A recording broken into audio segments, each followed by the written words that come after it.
Greetings, everyone. It is I, Kikoski, welcoming you to the stream. The pre-stream, to be exact, where you have the opportunity to get here, get comfortable, and get ready for some King of the Castle shenanigans. Ready and raring for awful to occur, because that's exactly what will happen. You know it, I know it. This kingdom is going to burn, and you will be the ones to make it burn. Hello, Sapbrook. Hello, Cosmic. Not a rogue. Hope you're all doing good today. Hope things are good. Hope you're well. Hello. Hello. And how do you do? It is me, and it is you. Hooray! Hello, Sonia. How you doing? Hope you're doing good.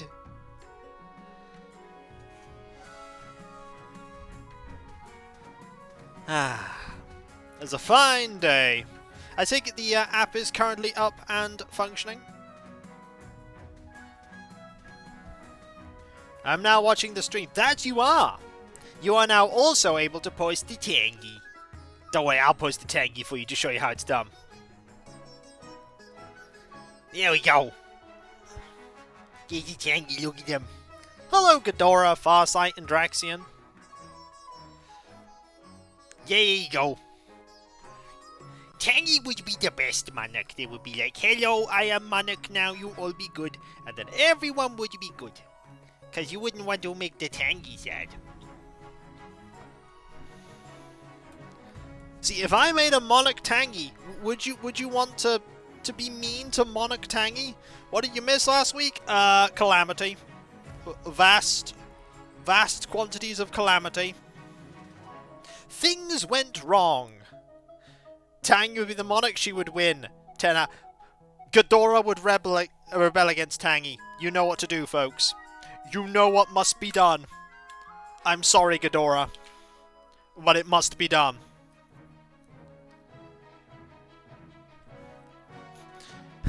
I see Tiny Train has found the once per stream thing to redeem. Ban the sale of jeweled crabs.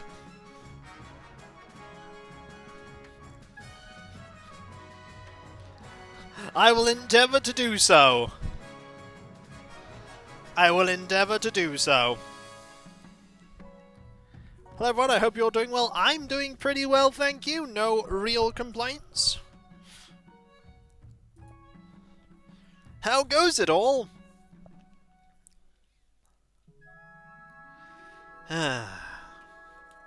It go. Excellent. I am glad it go. You're knitting. That sounds fun.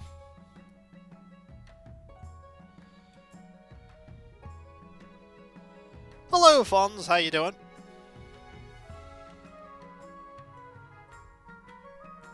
There's achievement for earning money on jeweled crabs. Wait, you can earn money on them?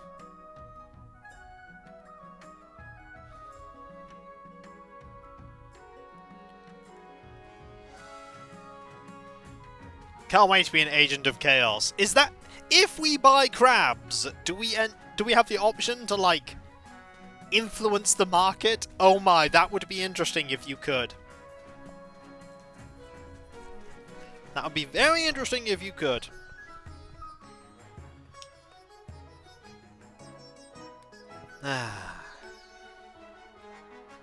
As a note, I've been looking forward to this. I've been looking forward to seeing if we can actually manage a military victory at some point. It would be really nice to get a military victory. I don't know if we'll ever achieve it, but hey, we can dream. We can dream.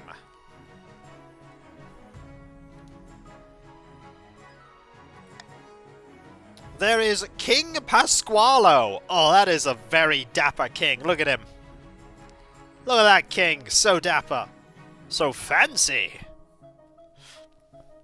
The fanciest king. We shall wait on the world screen, I think. We shall wait on the world screen.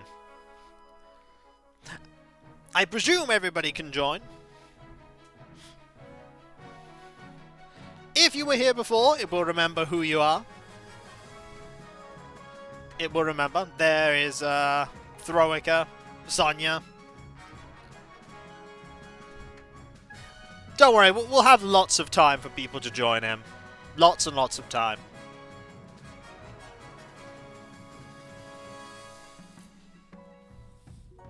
I have a whopping 100 gold. Yeah, it was a very poor thing recently. We didn't have the ability to... We did not once get the ability to give people gold through a voting thing. It just didn't happen. It just didn't happen. So, the nobles are pretty poor right now. That's not my fault!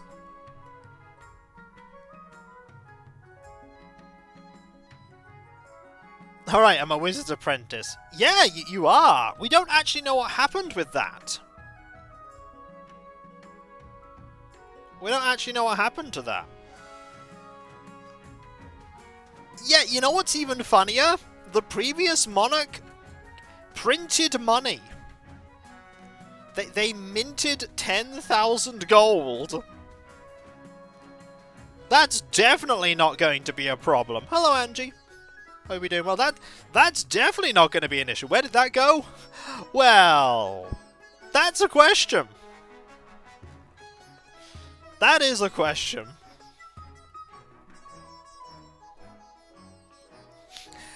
We may have caused a massive inflation bubble.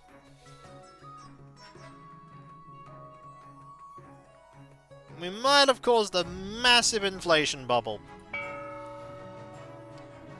We'll wait on this screen, don't worry. We'll wait on this screen. I went to the Grandees, painted... Well, we have 8,700 money, so right now the Grandees have a huge amount of money. Look at how much coin we have. I would like to put forth to the council that we should replace the painted currency with jewel crabs. Well, I'll have you know, somewhat...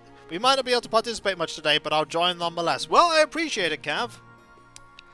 So, trade is absolutely fantastic, but there's Cloud subbing with 32 months. Thank you ever so much. That is so absurdly kind of you. Thank you. I am really, really interested to see if I can get a certain type of victory going. Hello, Neothera. Hope you're doing well. Yeah, military is pretty decent right now. Military is pretty decent. Farming is good. Trade is good. Faith is... Look, people, you don't necessarily want to fix military, because if you decide to rebel, and military doesn't exist, this becomes a problem. Like, you sort of really want military? I will note, Daffy, that until the Grandees snatched victory from the jaws of defeat, they had, like, no one had any faith. Who needs faith when we have... Well, the problem was I was kind of stuck in a no-win situation. I had to take the chance that I would win, rather than the guarantee that I would lose. I know people in hindsight would be like, that was a terrible decision. It's like, the alternative was literally failure.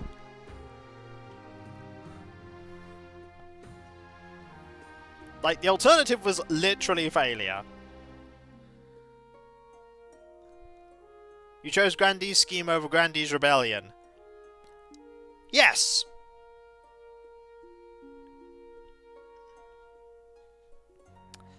Yes, inadvertently. Which didn't mean that I, in theory, got another achievement, which is fun.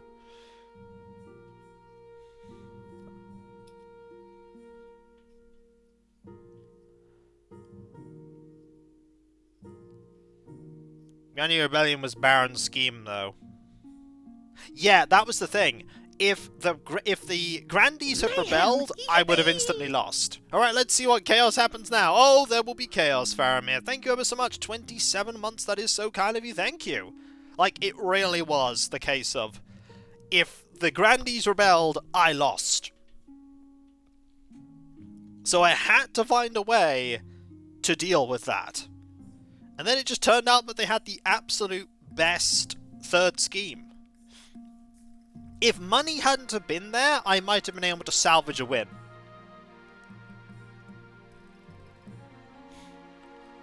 The fun thing is, it wasn't even a printing press. It was a mint. We minted more coins. We minted thousands and thousands of more coins. And we still haven't had the repercussions of that decision yet.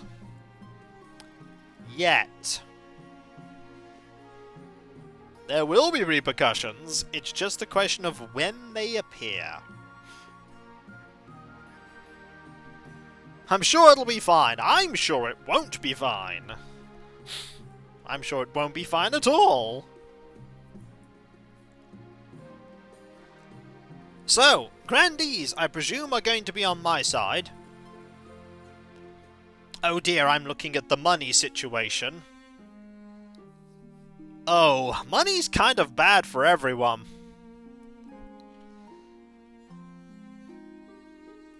Let's see, they program the king failing before the bad side of it kicks in. We'll see. We will absolutely see. What money? Where? Yeah.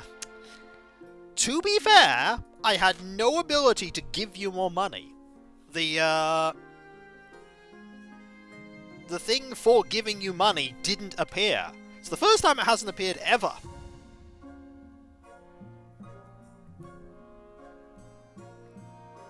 Which does mean that, like, money is a lot more important. Money is much more important in this one.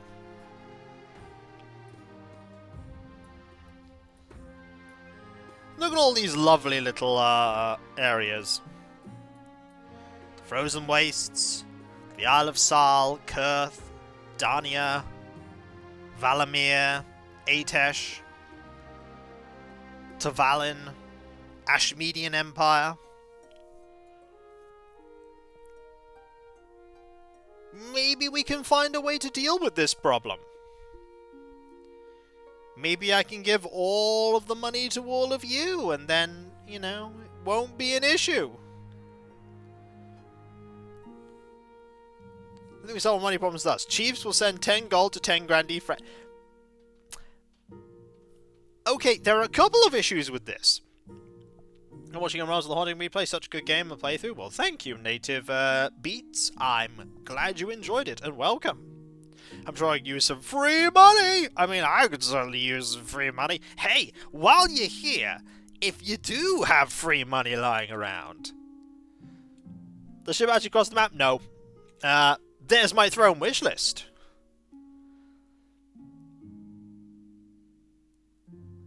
There's my throne wish list. There's all kinds of cool stuff there. There's Gumbler, there's a Stream Deck, there's all kinds of awesome miniatures that I'm going to have huge amounts of fun making into cool things if I get the opportunity to.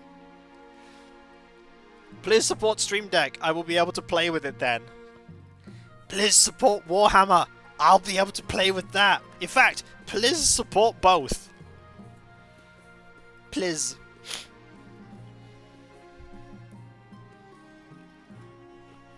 There's a Contemptor Dreadnought there for a really awesome conversion. There's Librarians there.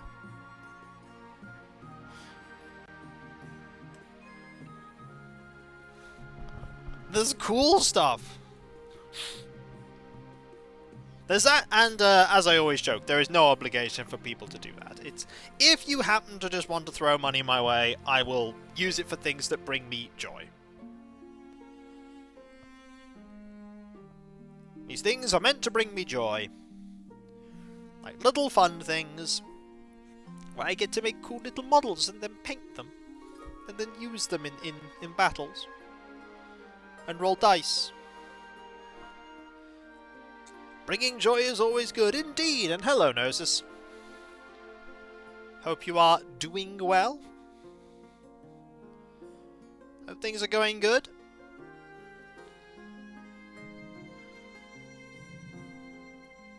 Won't be too long before we get started.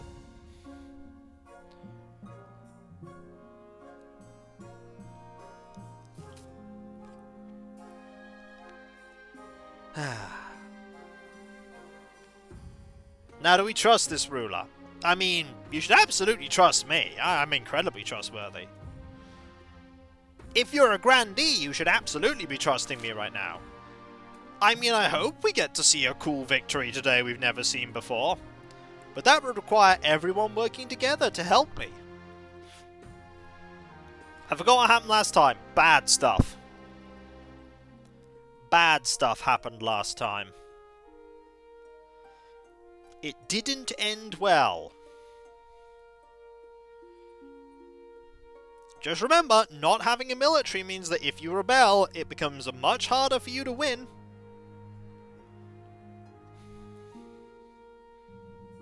We'll end up with that lovely situation where we had one military between 3 provinces.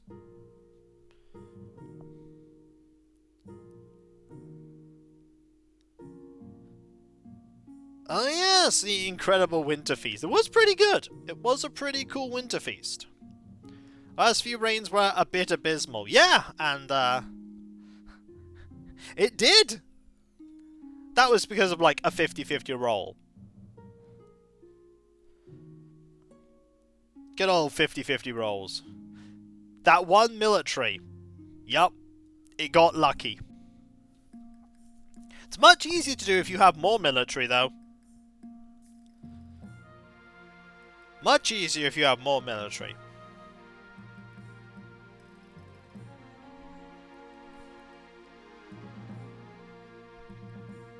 Fifty fails 100% of the time, as we all know. I mean, it's not succeeded yet.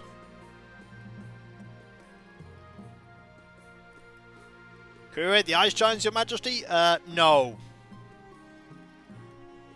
No. No, we can't. We leave the Ice Giants well alone. We do not mess with the Ice Giants. Say no to Ice Giants. But giants are friends. No. No, they're not. Let the horn get to anyhow. Eh.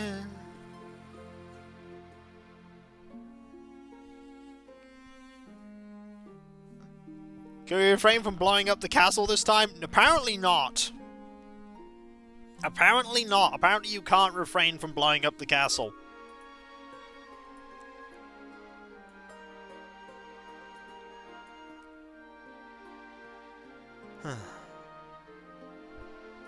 We didn't blow up the castle, honest.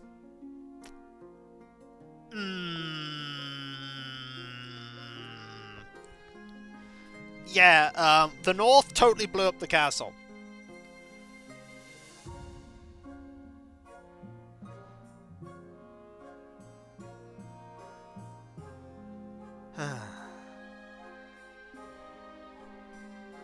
Well, I'm ready to absolutely fail. And I'm sure you're all ready to absolutely watch me fail. Give me a... It was... No, it wasn't.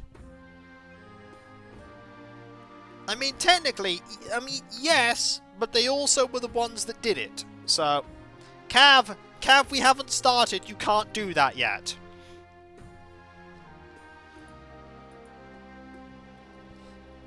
You can't do that. Also, might I add, Cav, you're the ones that are in power right now. You're a grandee. The grandees are the ones who have the king on the throne. Here is your opportunity to win as a grandee. We haven't had a grandee victory follow on from grandees actually doing stuff.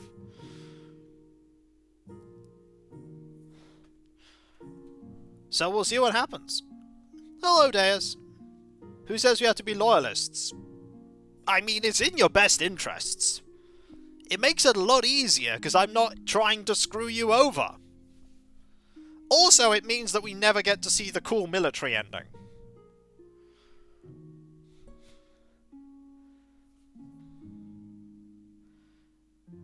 Hey, guess what? It's the council introductions again. The ninth has smiled upon us, and our plans have come to fruition. Verily, there is much to celebrate. Now remember your duty. You must ensure the grandee's interests are enforced throughout the kingdom.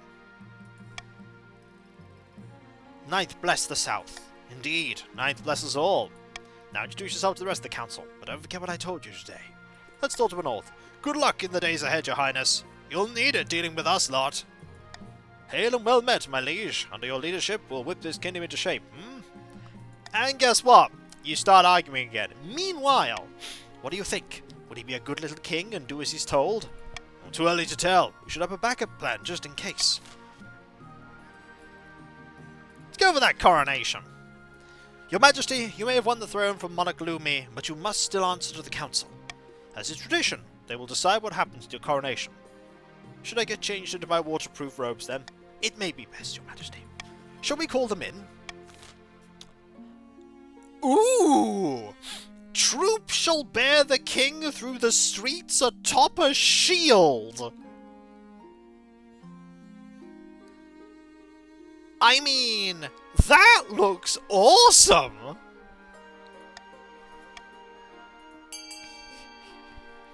Look at that one!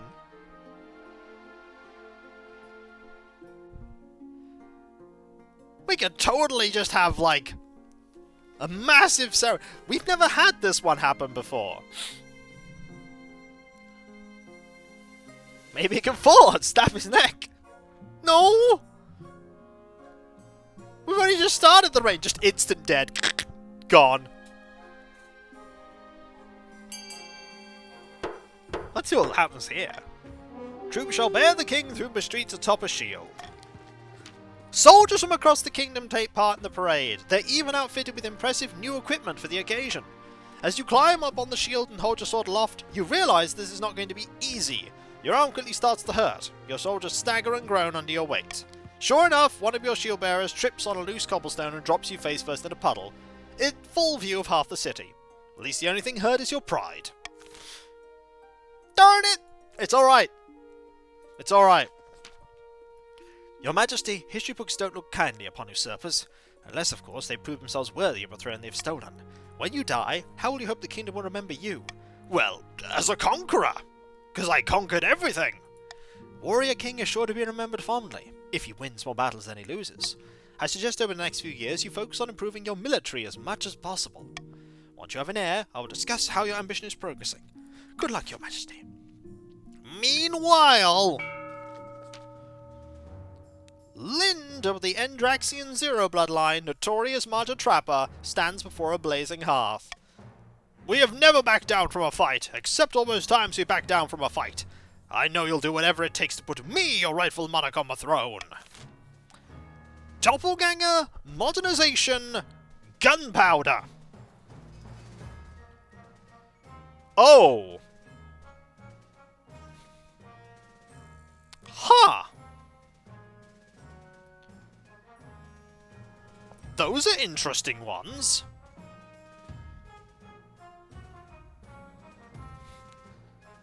Oh, we're going for a gunpowder one, are we? How's these redecorating?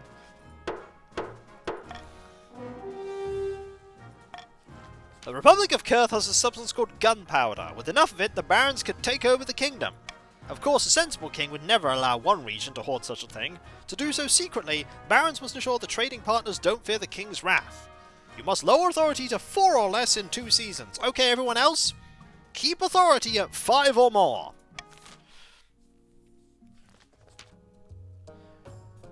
Jorah of the Ducknuck 84 clan, charismatic political mastermind, stands precariously on a longhouse, spitting as they speak. Chiefs of the North, we all know I should be on the throne, not this imposter Pasqualo. How do we make that happen? If from a top-class ruler and it called How to Say No. Well, it's a good book. So, sorcery, uprising, or subterfuge. Oh no, uprising.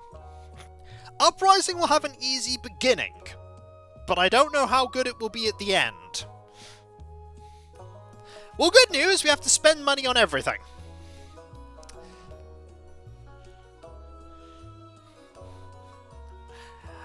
Don't worry, Uprising might take care of itself very quickly.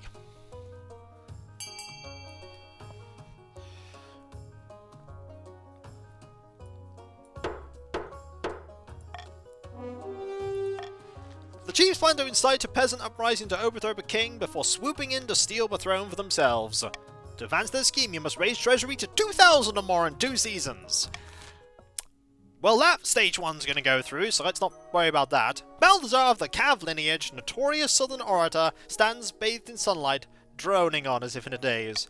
Praise be, Pasqualo now sits on the throne, and the grandees are in charge. But the other regions will already be scheming to depose him. Do we stay loyal to the new king? Or cut our losses and put me on the throne instead? Loyalist? Intimidation? Or witch hunt?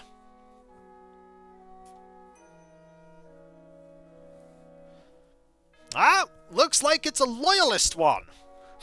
Oh, glad to have you on my side. Praise be, King Cav. Ah, not like the other options are not great. They're not good.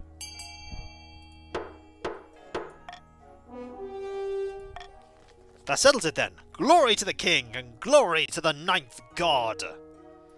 But we can always change our minds. If Pasqualo ever gets out of line, we can take up arms and rid him the old-fashioned way. The Grandees' plan is to counter the other region's schemes, so Grandees, we want to lower our treasury and raise authority. If defiance gets too high, you can still change your mind and rise up in rebellion. So there are our schemes. Oh, there's the golden choice! There it is! The money thing is here! Oh! Oh! Hyperinflation! Oh dear!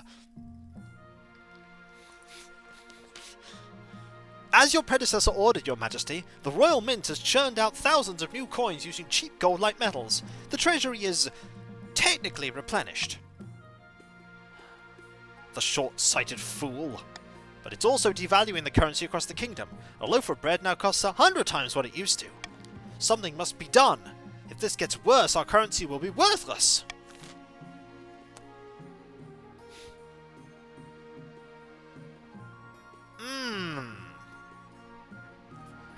There's nothing wrong with this. Let it continue.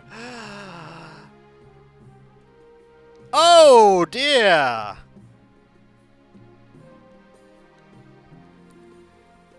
The problem is if we go with C, it'll lower authority further.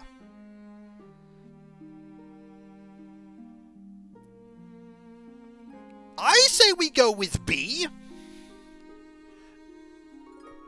But B means you all don't get any money. All of them are bad, yes.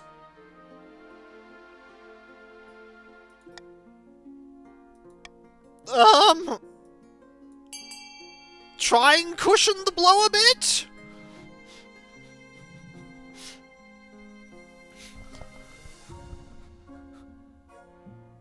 It's not worthless because it means that people with enough money will be cushioned a bit? I don't know! Don't blame me! This was the previous monarch's decision. I had nothing to do with this.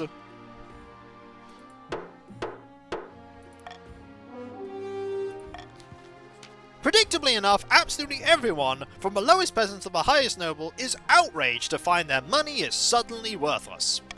The resulting chaos makes buybacks difficult and fraud is rampant. Riots consume every major city. Ooh, okay, that's bad.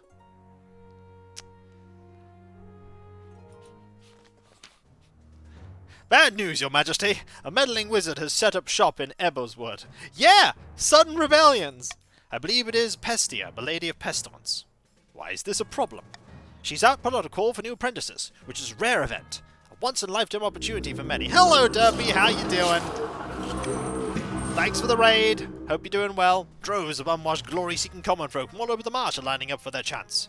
Not just peasants. I, landlocked, have decided to apply. The competition will be fierce, but those common folk are no match. It'll be most powerful noble this council's ever seen. You? You couldn't put your clothes on if it wasn't for your servant's help. I can't let this go ahead. We have a potential wizard on the council who present a clear and dangerous conflict of interest. Well, let's assemble the council and... How much money does she have? Landlock has...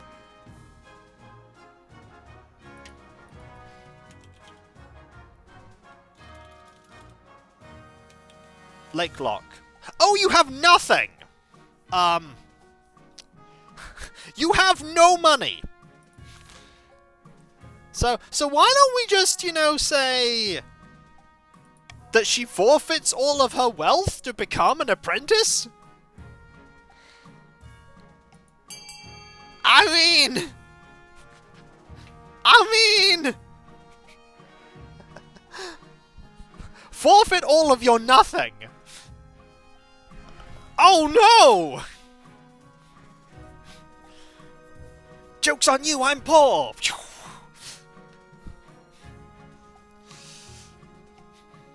Oh, my stability is dreadful! It's so bad!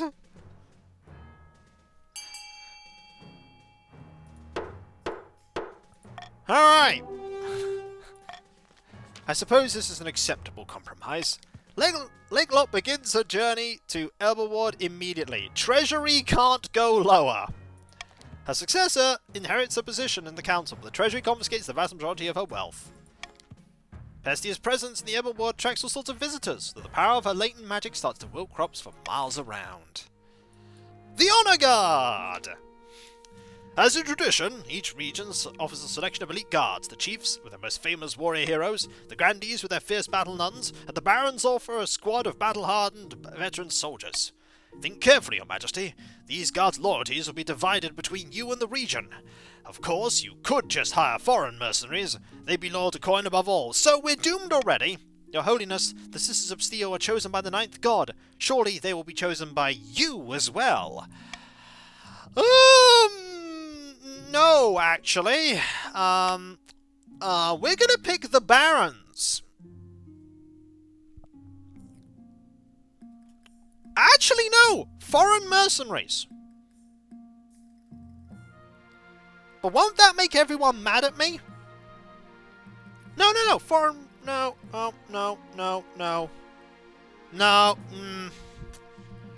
So do I lower authority and make the second stage more likely to happen?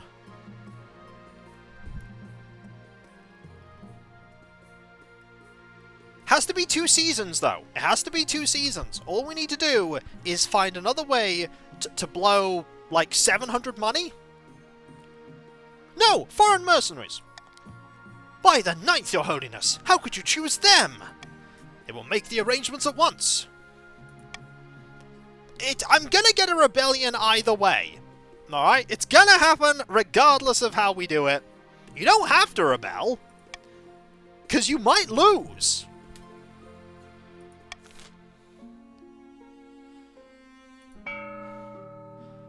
Huh.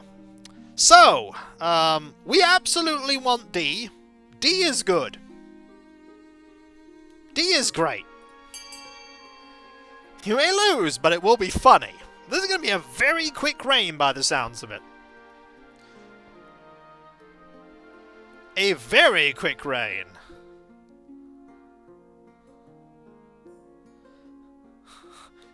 I see D and B are going for it. Oh no. Oh, beautiful. The shortest reign ever. Lasted like half a year and then immediately perished. This is because we didn't throw the king in the river. Very true. We didn't throw the king in the river. It's just how it goes.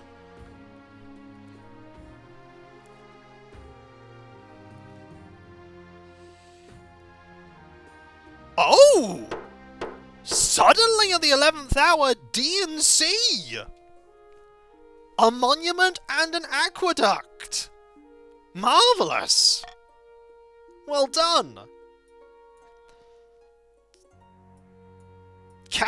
Panic in the... what? Your Highness, I bring bad news from the north. We are receiving reports of this instability thing. I'm sure your news can wait. I bring urgent tidings from the south that demand the king's attention at once. Wait your turn, you ignorant dolt. Why don't you settle your quarrels outside? Meanwhile, I have news of the march that's really urgent. Shut up! Shut up!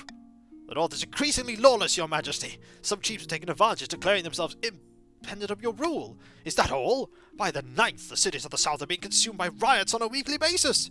Our citizens want to overthrow the king and elect a more competent ruler. My news is worse still. The morals of the march has broken down, your highness. Battalions have killed their own officers and began roving the wilderness, acting like common bandits. All these problems have arisen because your kingdom is increasingly unstable, your majesty. Something must be done. We're doomed! Doomed! Keep a clear head, your majesty. The kingdom has survived worse troubles. Unfortunately, we lack the resources to tackle all these problems. We must vote on which matters the most.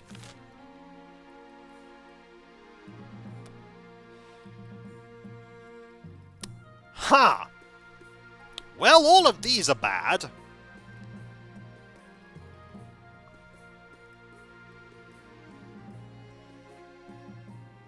All of these are bad. However,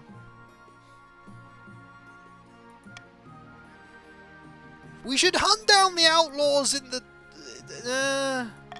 No! No, we should...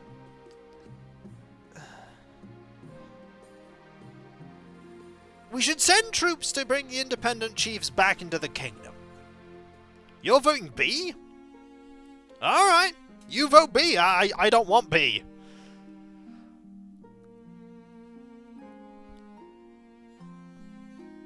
B is a problem. Yes, the problem is, if I pick the one that preserves the military, the chiefs and the barons will be able to rebel.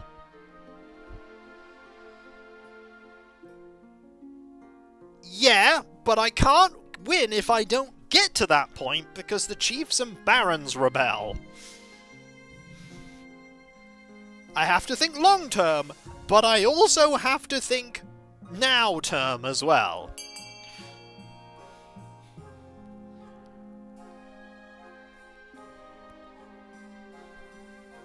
I can boost up the military in a bit.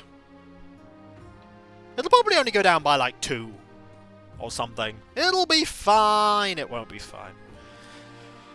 Thanks, previous ruler, and your anarchic woes. We've got a decent amount of military. It should be fine. You all get money. You order the chiefs to bring their independent-minded brethren back into the royal fold. The north is rocked by vicious battles. Thousands of loyal northern troops die in brutal sieges against the mountain fortresses, but your victory is inevitable. The independent chiefs swear fealty once more. The crisis in the north has been quashed, making the kingdom as a whole more stable, but the nobles of other regions feel like you're ignoring their problems. Look, I can't help it, alright? I can't help it. Your Majesty, it's important to find a spouse sooner rather than later. I know. We'll find one. You can't rebel yet. It's not the end of the season. It's an easy enough decision. You'll marry into the grandees as we agreed before you took the throne, right? Right? We'll see. Counterfeit money. The South has been prosperous of late, but my tax collectors are reporting suspicious coins in my latest takings. The whole region is awash with fake money. The council needs to act. Ooh! People, let us offer a substantial reward if the counterfeiters are caught. This is a great idea.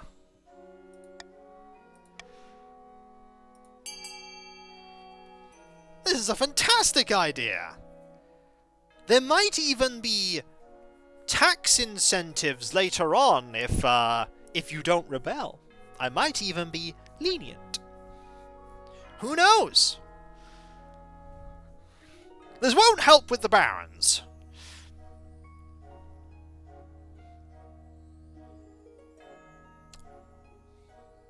Meanwhile, awful.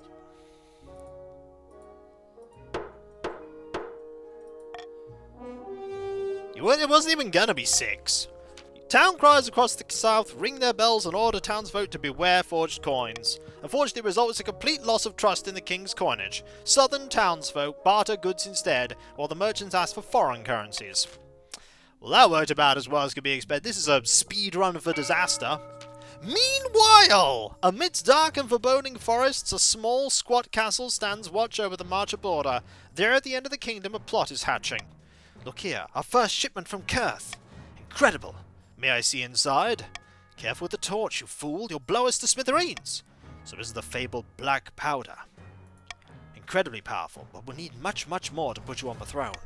For the next stage, you must raise their trade by 5 to 5 in 4 seasons. That's a guarantee.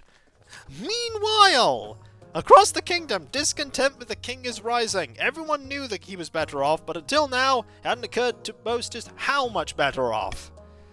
Now the peasants are asking all sorts of troublesome questions about their benevolent overlord. As everyone knows, once a question's been asked, it can't be unasked. Meanwhile, inside a smoky northern clan hall, buried in snow, Cosmic Afro laughs and dances on the table with a beer in his hand. The villagers are getting rowdy, and it's all thanks to us. Now they know how much wealth the king's hiding. They're itching to be rid of him. Careful we don't get them too riled up, mind you. They'll start asking questions about our wealth as well. Aye, it's time to incite some real chaos. Show them that King Pasqualo's not only greedy, he's utterly incompetent too. Yeah, that's pretty low.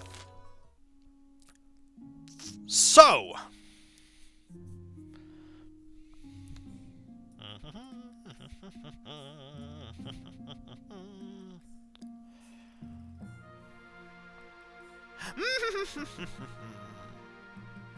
I mean, if you're gonna rebel, you're gonna rebel anyway.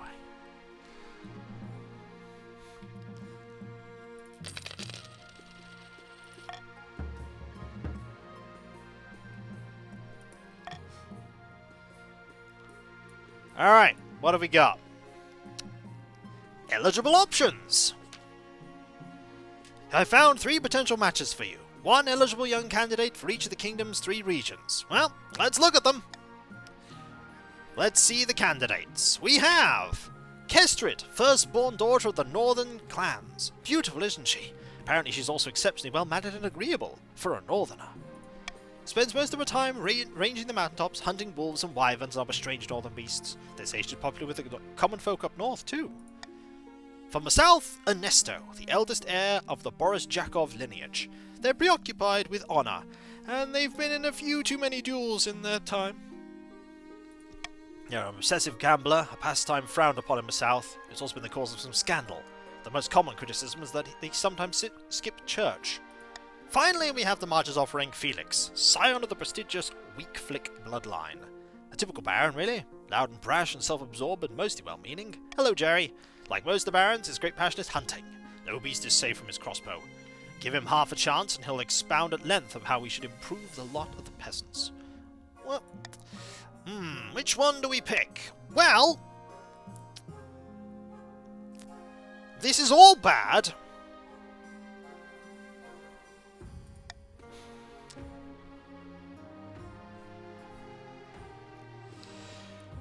This is all bad.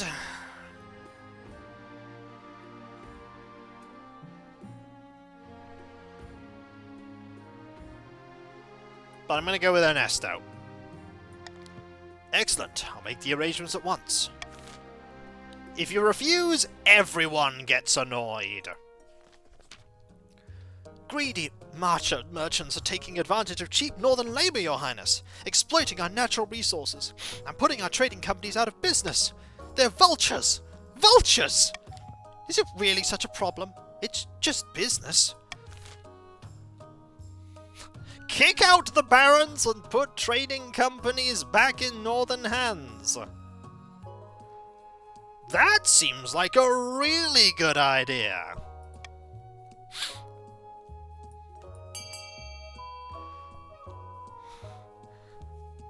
Wait, what? No, no, no, no, no, no, no! That seems like a really good idea! Kigo doesn't like us, I wonder why. Maybe it's because your defiance is 8!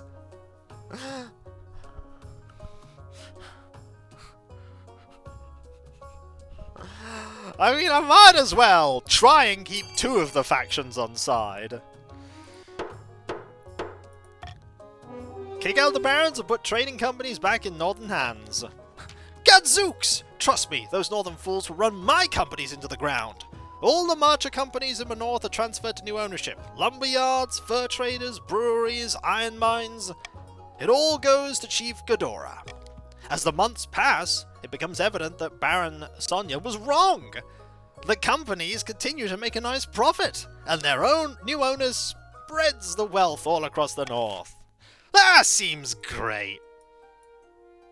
Oh, by the way, wizards.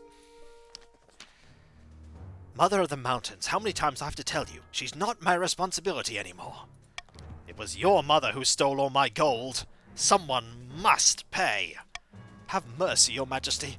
The former chief landlocked turned up at my estate demanding my jewelry and valuables, saying that they needed an Eberward for research. She kept babbling about strong electromagnetic fields or some such nonsense. I warned you! Wizards always cause trouble! I could compensate you. I could also summon the wizard!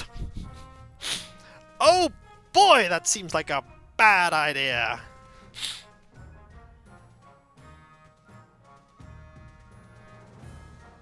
But you know what?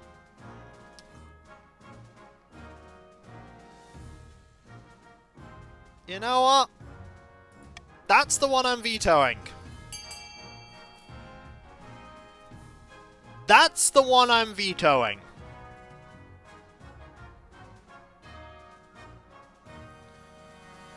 Sure, summon the wizard. What could go wrong? I don't know. I've got to keep the chiefs on side. Today we die in silly. It would seem so. But hey, it will be glorious. Summon the wizard. You send out summons, but receive no answer. Either Pestia thinks you are not a threat, or you're simply not worth her time. In the meantime, more barons are soon deprived of their valuables. Chickens, cigars, family heirlooms, a few prized hogs, all in the name of progress, or so Landlock claims. Oh boy! Oh boy! Deep in the back rooms of the royal palace, Crud is hitting the proverbial fan. The king has finally found a match, even if it wasn't who we had hoped. Now we just need to get on with that wedding. Indeed. And get on producing an heir. My spies have intercepted Kurth merchants bound for the marsh. They're doing illicit business right now under the king's nose. The question is, what are they trading? We've got to keep up our efforts. King Pasquale isn't going anywhere on our watch. I mean, there might be. Okay, well, we absolutely get a call for unity, and we absolutely get rid of the monarch's vote for this.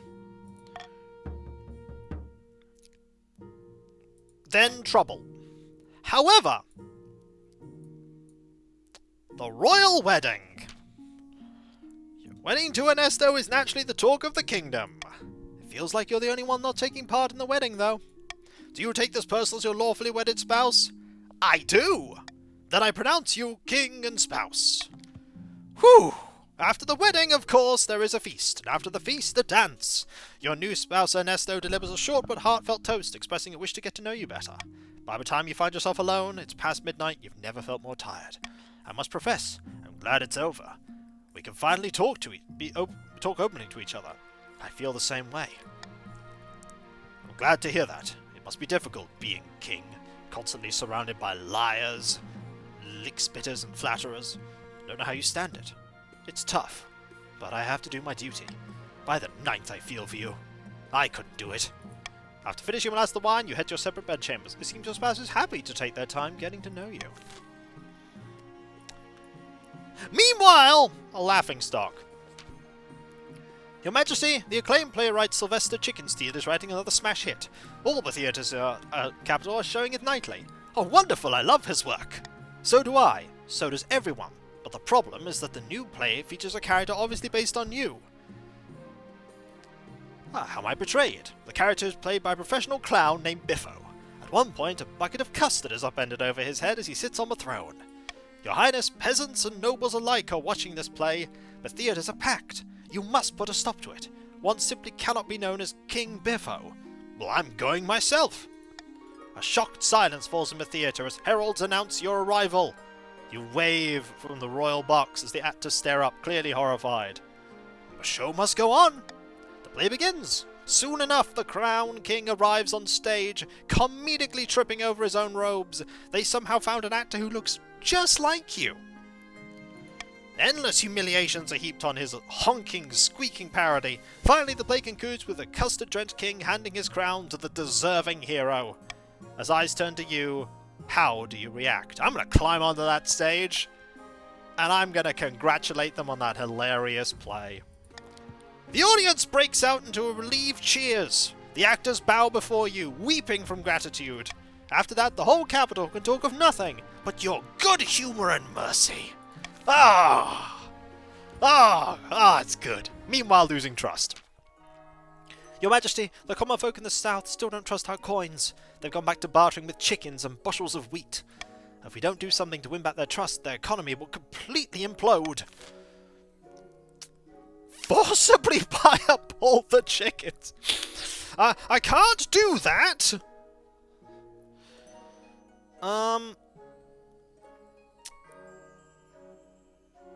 Oh. I mean, without having done anything, claim to have solved the crisis. I mean, that's bold. It's bold.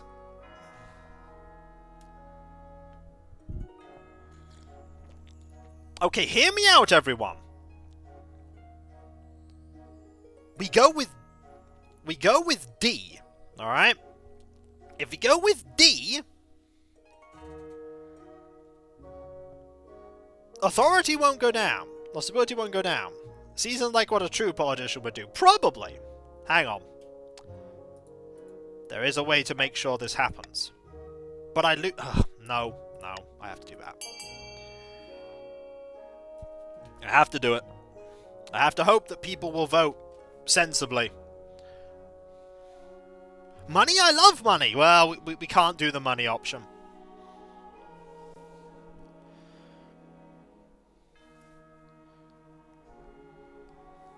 It's alright, I have a plan. Sort of. Kind of. Maybe. It's the best I can do. Nothing to be done. The southern economy doesn't completely implode. In fact, their farms are more bountiful than ever, but commoners are locked out from trade with the rest of the kingdom. You got great farming! Farming's wonderful! It's the only thing that's wonderful.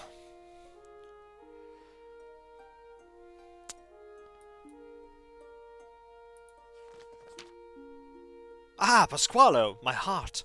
I have a proposition for you. I'm heading to a split tournament in a few months. It's one of the foremost of the kingdom. I thought it only right to see if you'd come with me this time. Doesn't the church frown on gambling? Oh, the church frowns on a lot of things. It's perfectly legal, I can assure you that. Mostly. I'll come watch you play. Wonderful. I'm looking forward to it. However, may I have a word, Your Majesty? Many years ago, your predecessor, Monarch Lumi, asked me to carve a mountain in their likeness. I told them it was impossible, but they insisted. That's typical of Lumi's vanity. Well, I believe it's a feat of architecture, no matter how Monarch Lumi felt about it, and it's not too late to redesign it in your image. Do we need a money sink like this? There are plenty of other places to spend our coin.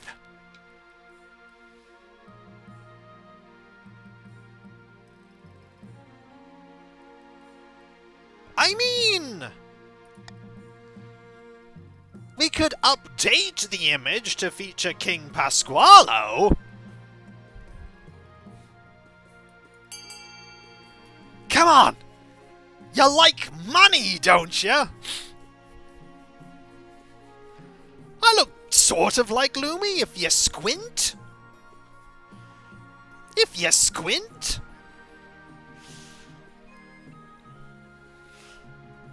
A lot? Sort of? Kind of?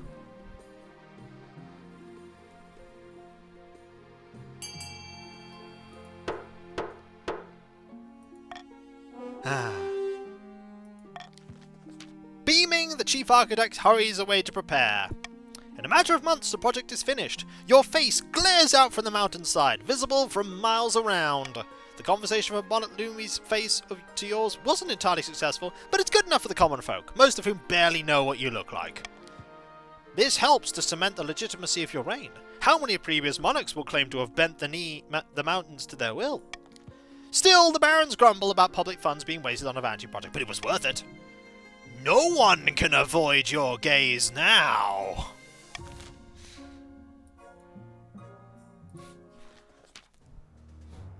More troubles in Everworld, my liege. Ever since Pestia took up residence to train her apprentices, people have been getting sick.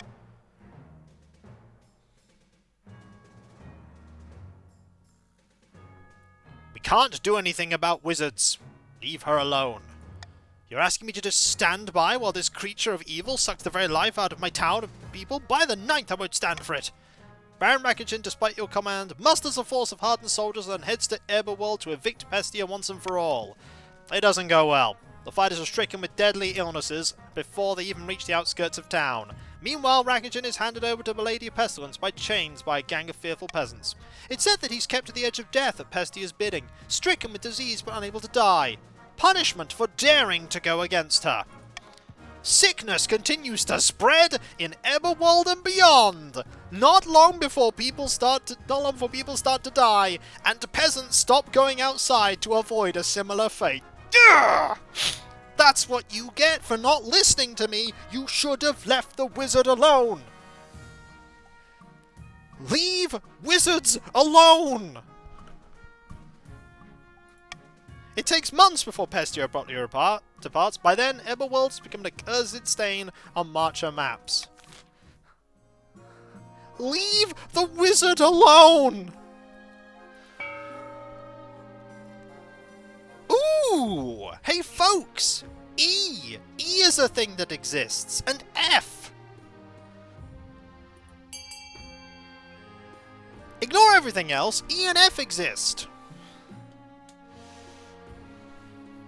And, nah, it's just E and F. Or C, I mean... E's good. We like E. And F. F's great.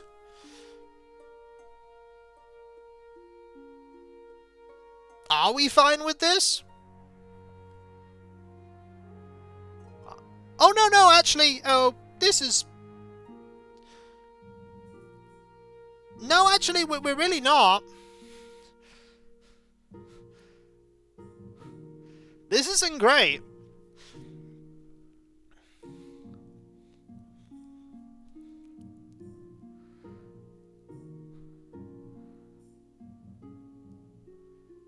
No, you tell me, Your Majesty. Well, that's a problem. But maybe we could do something about it? Maybe. The split tournament about your heir. The Seeds of Rebellion. Huh. Yeah, if it fails, you don't spend the money. Your marriage to Ernesto has grown stale. Well, you get along well enough, but you've made some good memories together, but there's no spark. They care more about their stupid card games than your happiness. But spark or no spark, you still need an heir. Well, don't worry. We have an heir in mind. We're gonna have a child together. Always with the child. And now the tournament. Seeds of Rebellion, there we go. That's the 5th peasant I've had to hang this week. just like all the others. She was trying to steal our gold and give it to the poor. Ah, what do they need with gold anyway? Something is amiss, your majesty. Someone has been stirring up discontent amongst the peasantry, and I have reason to believe it's the chiefs. Just tell me what I need to do to stop them. A peasants' uprising is trouble if not de-escalated quickly. The chiefs will capitalize on the instability to install Jorah as monarch. So we kill a few more. Put the fear of the ninth into them. You misunderstand. That's exactly what the chiefs want. It will cause chaos. Your majesty, you must get a grip on the common folk. If the kingdom is stable, discontent will not be able to spread as easily. This will give me time to root out the conspirators. The kingdom will certainly be doing better. If things don't change soon, the protests will only get worse. Perhaps the council will aid you in this endeavour.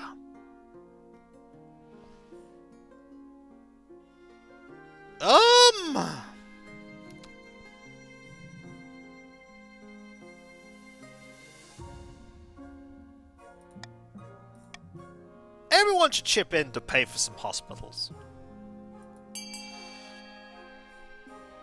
Come on, don't you want hospitals? Hospitals are good.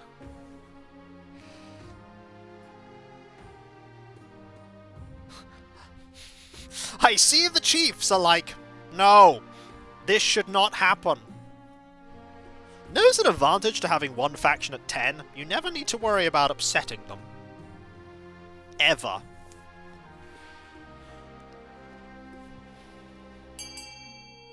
Which is actually weird. Everyone should chip in. Hospitals! Everyone loves hospitals. Ever since doctors stopped just waiting for people to die and instead tried to cure them, everyone has always wanted more hospitals. Everyone, that is, besides the nobles, who usually have to pay for it. But why should we have to pay for them? They're peasants. It's okay, though. It was good. Ernesto leads you inside Grandy Uncle Putt's hillside villa, through the lobby, to a poolside garden at the back, where various hopeful competitors are already sunning themselves enjoying the wine. So good to see you, Your Highness. Well, when Ernesto told me you were coming, I almost didn't believe them. Ernesto's first opponent will be Chief Gnosis Doc, by the way. I hear he's pretty good at this. Ernesto gives you an appreciative smile. Uncle Putt leads you to some benches near the edge of the room, where a number of other spectators are already sitting. Refreshments and snacks are handed out freely. I'm rooting for Chief Gnosis Doc. He hasn't lost a game since 982. Oh, gods be good, Your Majesty. I didn't expect to see you here. I'm just here for the royal consort. Of course, Ernesto is a regular at Uncle Putt's tournaments. I'm sorry you didn't get an invite sooner. We have to be a little careful, you know. The Church of the Ninth can be a little, timid when it comes to gambling. Thitherlin spends the next few minutes explaining the basics of competitive split to you. Most of it goes over your head until she's interrupted. Praise the Ninth! Take that, you goit! Nay, gods be good! What's wrong with these cards? Wow, Ernesto won? Well, that was unexpected, but there's no way they beat Baron Zero's race next round. Why not? Zero's race is a true veteran. She's only been beaten once in the last circuit. None other by Grandee Mad Steve 79. I heard, however, that when Mad Steve won, Zero got so mad they turned him to ash. Mad Steve is a bit washed up nowadays, barely even plays and just drinks a lot. But he still comes to all the tournaments. No one knows why. Well, if you'll excuse me, Your Greatness, I need to refill my drink. I'm going to seek him out. What do you want with me? I don't do lessons. Oh, Your Majesty! What are you doing here? How did you beat Baroness Zero's race? Let me guess, you want to take her down a peg? I can help you get them, if that's what you want. And since you're good on terms with the South, I'll do it for free. Teach that smug Baroness a lesson. The thing is, everyone knows they play aggressively. She'll bet high and bet quickly. Everyone loses because they try to outlast her. The only way to win is to beat her at her own game. Play even more aggressively. Obviously, you still need to be a good player to do that. Don't think it'll be easy. I will pass on that advice. I don't like the idea that you sneak around to get this information. It feels dishonorable, but I do want to win. I don't want to risk death, but I do like cheese. Ninth bless you, Pasqualo. This means a lot. I should get going. My match is about to start. You find your seat near the next table, where Ernesto is setting up to play against Baroness Zero's race. Thurthrin joins you once again, her cup refilled. You don't think you could beat me, do you?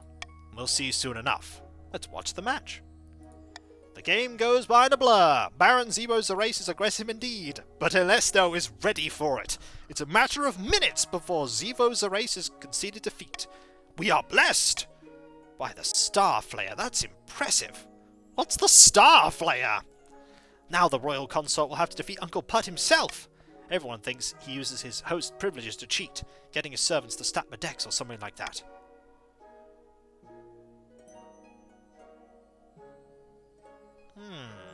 I'm gonna watch. It's not long before Uncle Putt arrives, his servants scurrying behind him to make sure everything's ready. I don't wanna to strong-arm Uncle Putt here. Are you ready to lose, Your Majesty? I only hope to have a good game, Grandee. The game gets off to a rip-roaring start. You have to fight your urge to bite your nails. And then all of a sudden it's over, as Uncle Putt calls out a bold bluff on the part of your spouse. And he's right. Ernesto has nothing, and crumbles quickly under Uncle Putt's pressure. Nay, I was so close. Better luck next time, my good friend. A shame the king had to come all this way to see you lose, isn't it? As Uncle Putt's surrounded by nobles and showered in praise, Ernesto quickly disentangles himself and comes to see you. A well-fought round. There's no shame in losing to such a strong opponent. On your way back, the spouse teaches you more about the fundamentals of competitive split. They might not have won the tournament, but the two of you have nonetheless become closer. To a shared hobby. Kill Uncle Putt. No! Don't kill Uncle Putt! In the Grand Hall of Baroness Zevo Zerace's castle, a number of figures are hunched around a hearth plotting away. Hail! How goes the powder hoarding? Not nearly fast enough. They keep raising their prices. Our trade is too weak for this. We're working on it. Soon these halls will be overflowing with the black powder. And then you might want to take a few of those torches down, eh? The barons aim to raise trade to at least 5. Back in the north, Cosmic Afro is met with his co-conspirators once again. Mead is passed around in good measure, but there's little cause for celebration. It's no good. The villagers are losing momentum. If we don't keep up the pressure, they'll go back to living their normal lives in peace. Bah, lazy good-for-nothings. Can't even get off their backsides for one measly revolt. We have to keep them unhappy. Don't allow the king time to stabilize. Got to lower stability to 4 or less.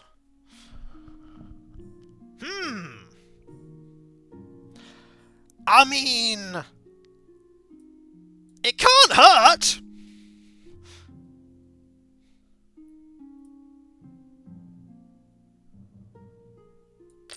You literally can't get madder at me, really. I know they do. It's fine. Debt collection. The council session is ending for the day, so you're quite surprised when Baron Templar corners you in a back passage of your castle just before dusk. Hail, Your Highness. Apologies for surprising you like this, but I have an urgent matter that I thought you'd want to hear in private before I go to the council. Your spouse, the royal consort. How can I put this? They owe me a lot of money. Gambling debts mainly. They borrowed quite a lot from me to recover some lost funds, but now it's time to collect. They've been avoiding me.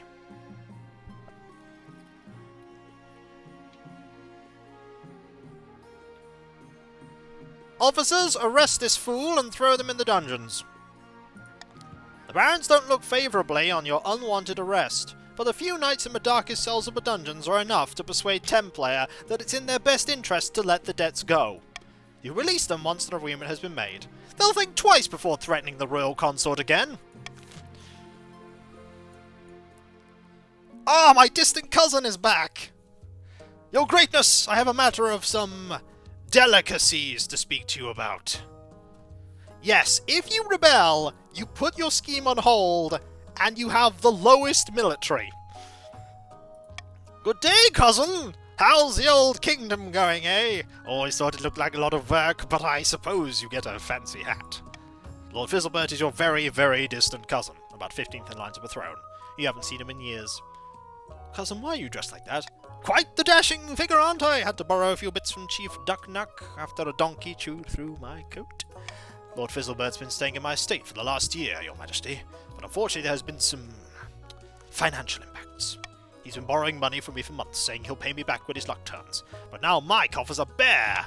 Yes, poor Ducknuck couldn't even afford a little banquet to see me off. I'm sorry it's come to this, but I must petition the court for funds, Your Highness.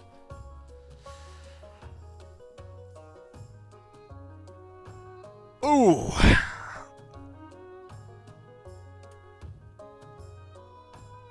You know what we haven't done this whole playthrough? We haven't put Lord Fizzlebert in the palace.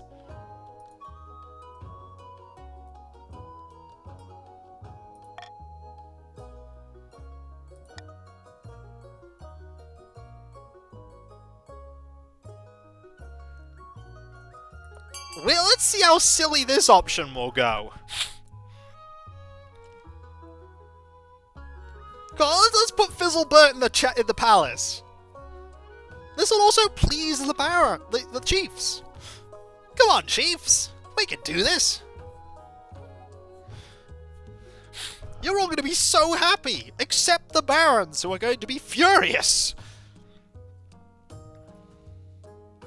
God, look at that vote! This isn't going to go wrong at all. Chief Ducknut quickly sends a wagon of Lord Fizzlebert's belongings to the capital. It contains prodigious amounts of clothing, playing cards, fine ash-medium porcelain, and a bassoon. Your cousin will neither explain the bassoon's presence nor play it for anyone, and sets himself up very comfortably in the disused wing of the palace. Stability's going the wrong way. It's fine. Your Highness, unfortunately there's been some strange happenings at the newly built aqueduct. I'd rather keep it quiet for now.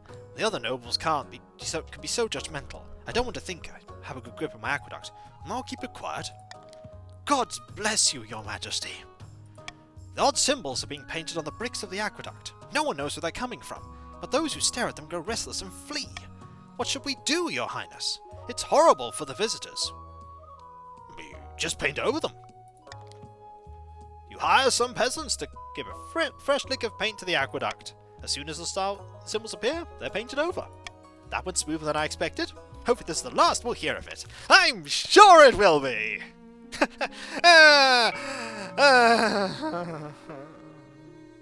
Oh look, Monarch's vote's back. No. Ah! So you went with that option, did ya? At long last, the barons have reached their boiling point. You're confronted by the enthronement by Baron Spook, his boots stomping mud all over your nice carpet. The barons of the marsh are sick of your lies and tyranny. We'll give you soft city-dwelling goits a proper kicking. We will be fighting for Lind, the true monarch. This is a formal declaration of war. The next time we see each other will be on the battlefield. Seize him! Come along now, traitors get the chop. What? But you can't do this. I'm the envoy, see? Ah, it's alright. Your watchman wastes no time. Baron Spook is dragged out the courtyard and heads drop from his shoulders. Didn't expect him to move so boldly, Your Majesty. I wanted to chop his head off. What are our chances? The barons are formidable, but not undebeatable. I hope they don't persuade the other regions to join their rebellion. It could be disastrous. That's fine. Urge to murder rising. Hold on to that feeling, you'll need it. Civil war? That's right, Your Majesty. Kingdom is divided. Can't wait! Go drag out the trebuchets. Carved symbols, everyone! Your Majesty, you recall the symbols that kept showing up? Is this still happening? Yes, but now someone's carving them. They've discovered a network of abandoned tunnels beneath the aqueduct itself. The tunnels are carved from those very same symbols. Tried to go inside, my legs wouldn't move. I could do nothing but run away. What should we do? We can have the tunnels flooded. People? Have the tunnels flooded seems like... Actually, any of these ideas is good. Just unite under one of them. Flood the tunnels. Seems fine. Or adventurers.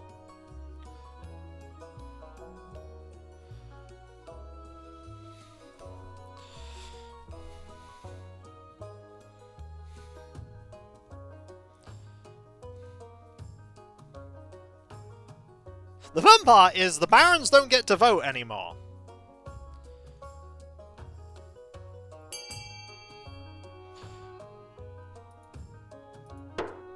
Hey, you don't get to vote anymore. You're not part of the kingdom.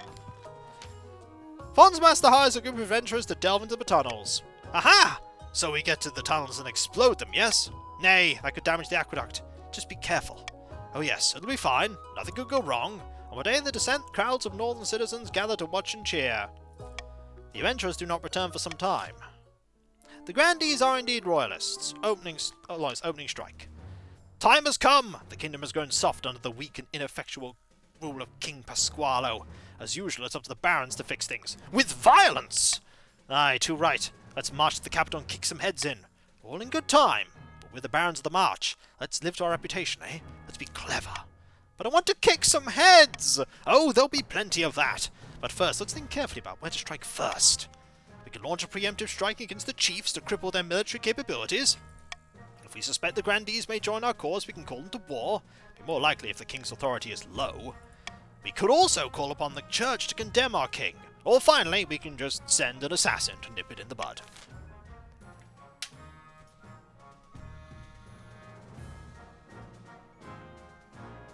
None of these are good choices for you.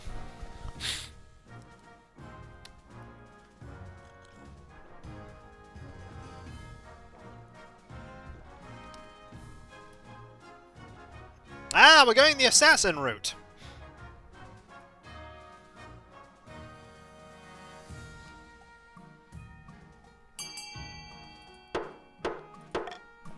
Try and just murder me. Thank you for meeting with me on such short notice. The sum you offered piqued my interest. You understand why the sum is so high, though? Yes! You want me to assassinate the king! It is no trouble! I am a child of the Viper. If you have the gold, and you want a man dead, he is dead. Get it done. Away I go!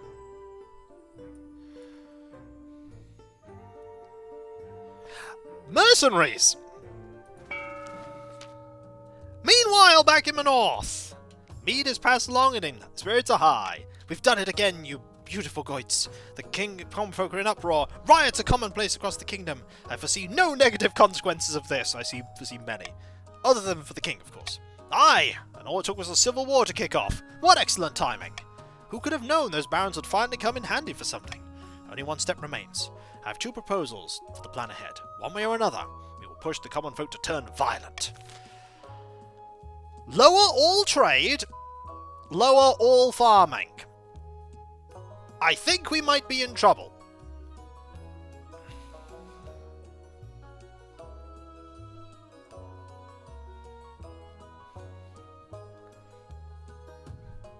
I wonder if we have to lower it by a lot.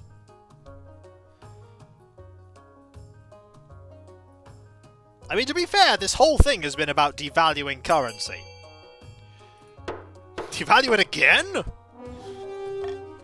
Diabolical! Why, you might even call it evil! Nay, it's for their own good, when you think about it. Everyone will be better off with Jorah on the throne. With this final push, we will ensure the king soon has more than one revolt on his hands. Aye, and once he's forced to sue for peace, I'll be right there, ready to step in and negotiate. Combined trade to 7 or less. Okay! We're still alright! 7 or less!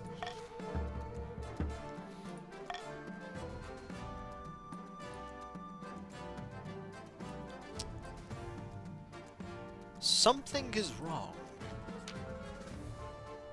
In an afternoon like any other, you're sitting atop your throne listening to the petitions of the common folk. A merchant is droning on about the number of beggars in the capital's main square. Suddenly you spot a flash of movement out the corner of your eye. What's that? A hooded man steps from the crowd, unsheathing a lethal-looking blade from his belt. The merchant's droning stutters to a halt. Guards! Guards! Your honor guard rushes forward, their swords drawn. The assassin flings the blade at you. Moments before, one of the foreign mercenaries crashes into him. I will duck. Fortunately, the assassin's aim was thrown off by your honor guard. The blade sinks into the throne's backrest, an inch from where your head had been. Blast! My throw is so much better, usually! Your honor guard and assassins engage. Somehow, the lone killer downs several of them in an instant. Though they received only superficial cuts, they're already convulsing, with foam dribbling from their lips.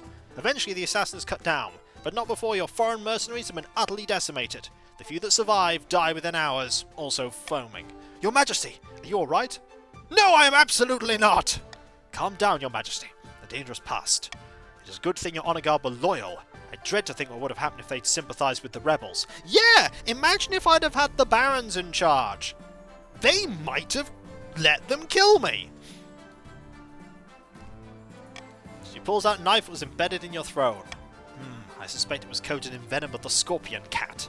The slightest scratch and you'd have died in indescribable agony. Who was the assassin? One of the children of the Viper, the most feared assassins in the kingdom. No doubt hired by your enemies in the march. They use magic and trickery to tricky poisons in combat.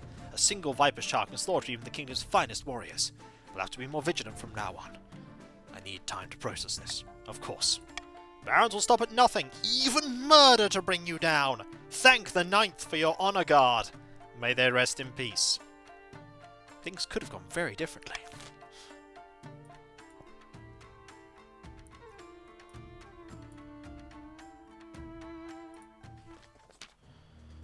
Along the march's borders, countless boots churn the ground to mud.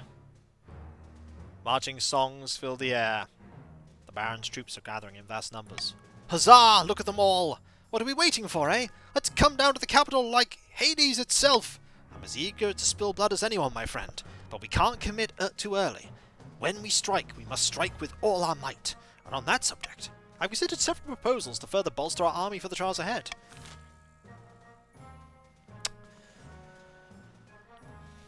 Right!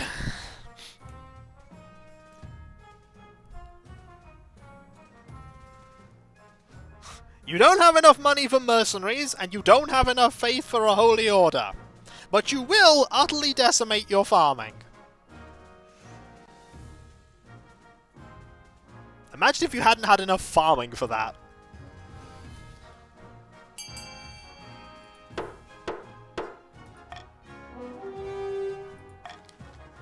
What do we have peasants for, if not to hurl wave after wave of them at our enemies? Ugh. The barons pull peasants off the fields and thrust spears into their calloused hands. This will mean a few bad harvests for sure, but the march can survive that, right?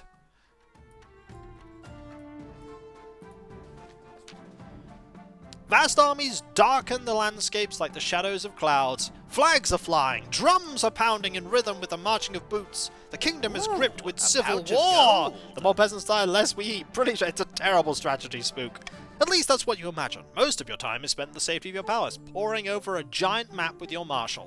Your Majesty, the armies of the march are advancing on the capital, led by that treacherous Baron Templayer. I received word from the commander of our loyalist forces in the south. If they march now, they'll intercept the barons in a matter of days. Alternatively, they could join forces with the army of the north. It's risky, but together they'll have a higher chance of defeating the accursed barons. Might I... Ooh! If you do that... What are your orders, Your Majesty? A risky how? Okay. If we let you join up, they might ransack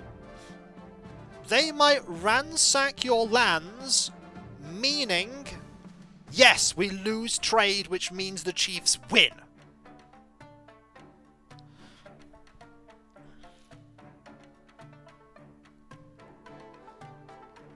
Because the chiefs need to lower this to 7 or less.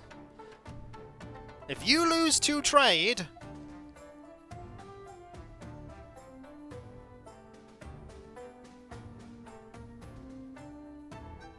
It doesn't matter if I win the Civil War. I'll lose. The Grand East should fight the Marcher army head on. Very well, Your Majesty. I'll relay your orders to Grandee, the entire population of Mars. Sounds like we might have a good thing going. Hopefully they'll do as you're told. Gods knows treachery can thrive on the battlefield. We have our orders, but should we follow them?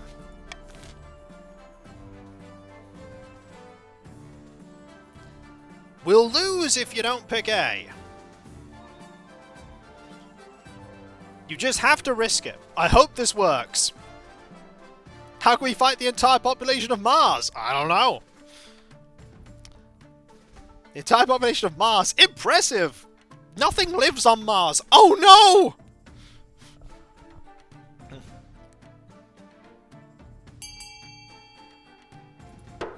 I hope this works.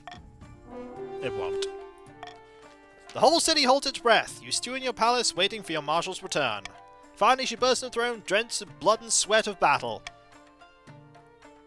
Marshal, report. At dawn, we drew up the battle formations. It's all very orderly at first, Your Majesty, but after trumpets blow, it's nothing but blood and screams. As battles go, it was a hell of a slog. Much blood spilled on both sides. When it ended, even I wasn't sure who'd won. But terrible news. The barons were victorious. That's okay. -1 apiece. How could this happen? We threw the dice. They came up snake eyes. These things happen in war. Enough belly aching. Let's focus on the next battle. The Southern Army was routed in the aftermath and scattered all over the countryside. It could be months before they regroup. We'll have to rely on the chiefs. It's all come down to the next battle, Your Majesty. The fate of the kingdom rests in our balance. Do I personally lead the troops?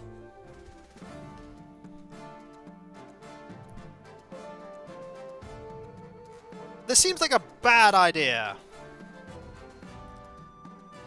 No, no, no, no. We did aspire to be a warrior king. We did aspire to be a warrior king.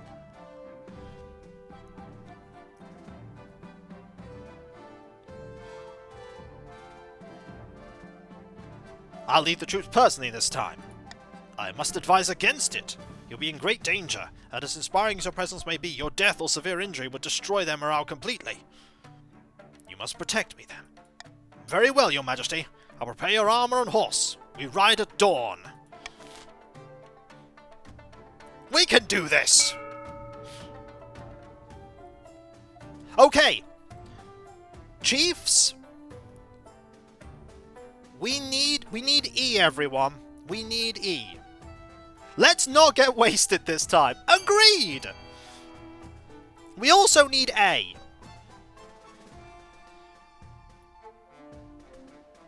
Have you considered A? A is good. E and A is the best.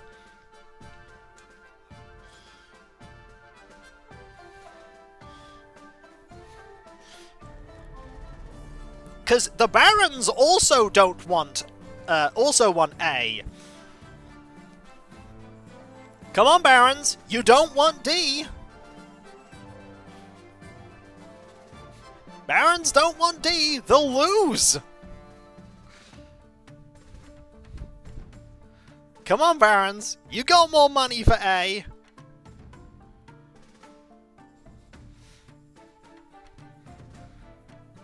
There we go. Trade up, military up. Alright, this is the best we've got. Rebellion report. It's not going great. However, your ingenious cousin... Okay, my heir. Let's deal with the heir bit. Your quest for an heir is finally complete. You stand before the council, holding a small child in your arms. Should I die, the child should be passed to my son! Yay! What's their name? Pasqualo 2! The cousin might indeed be useful. Congratulations on finding an heir. Yes, some have. Your Majesty, you'll never guess what arrived today. Something good, I hope. I decided to set an outdoor salon here on palace grounds. That's the sort of thing that's done in the capital, yes? Philosophers, thinkers, the best and brightest will flock here for civilized discussion and delicious food. Anyway, the tents arrived today, and the silverware, and the menagerie. The menagerie? Peacocks, doves, a few water deer. They'll give us more to discuss. So you'll allow, won't you? It'll be so much fun!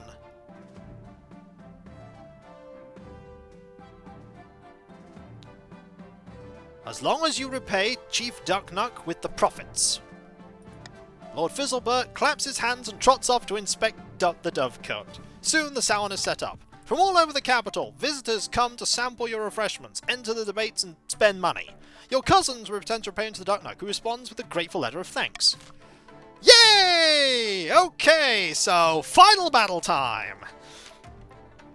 It's the night before the final battle. The atmosphere among the Northern Warriors is jubilant. You've heard plenty of war songs around campfires over the last few days. Over the journey, you've had to leave most of the luxuries of a king behind, but your marshal was good enough to ensure the royal command tent was well stocked with wine. No, drink only and abstain from... Do I drink only enough to steady my nerves, or do I abstain? I feel like abstaining is probably the right idea here. I need a clear head. You'll need a clear head and sharp wits for the battle ahead. Tomorrow we fight. How are you feeling, Your Majesty? A little nervous. Entirely natural, Your Majesty. Anyone who's not nervous doesn't understand the tactical situation. Now that you're here, you need to lead your troops, otherwise your morale will plummet. Of course. I'm glad you understand. The next day, at an ungodly hour, you climb onto your warhorse and ride out with your troops to meet the barons on the battlefield. The sky is blood red. Flags whip in the wind, horns blow, drums beat, both sides are in battle formations with an enemy visible only as 1,000 gleams of sword and armor. Your troops are looking at you, and they expect a speech.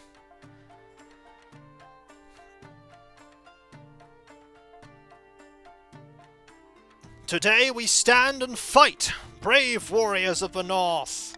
Your soldiers reply with a half-hearted cheer. My hearts really aren't in it.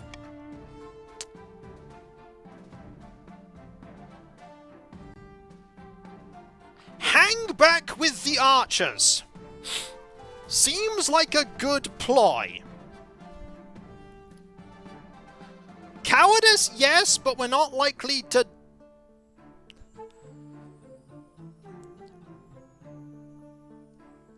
Archer Jim, save us! No, we're not going to retreat. We're going to hand back with the archers. 35% is poor.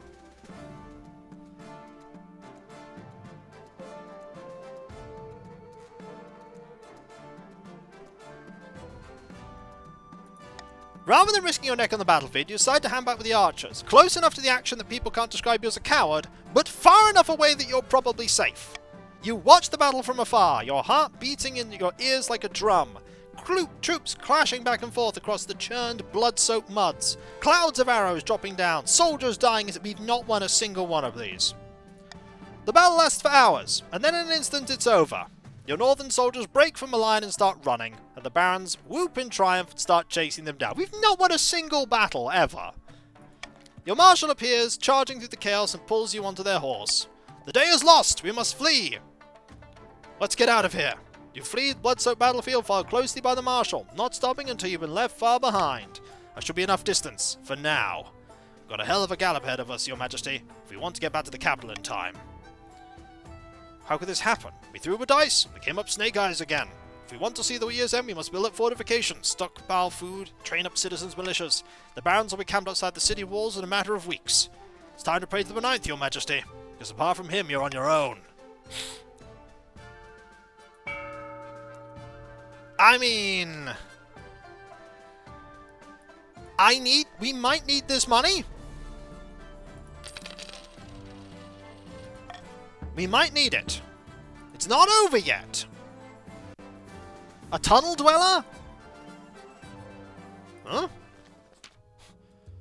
What ho, Your Majesty, by the way, we found something beneath that northern aqueduct. No loot, alas, but a man, sickly and pale. He claimed not to have seen sunlight for years. He's been sneaking out to draw those symbols under cover of darkness. He's saying the symbols are protective wards to keep the building from harm.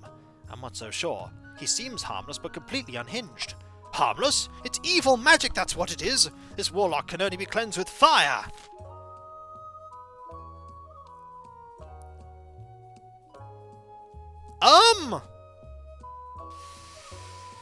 I mean... Does it matter? Does it matter at this point?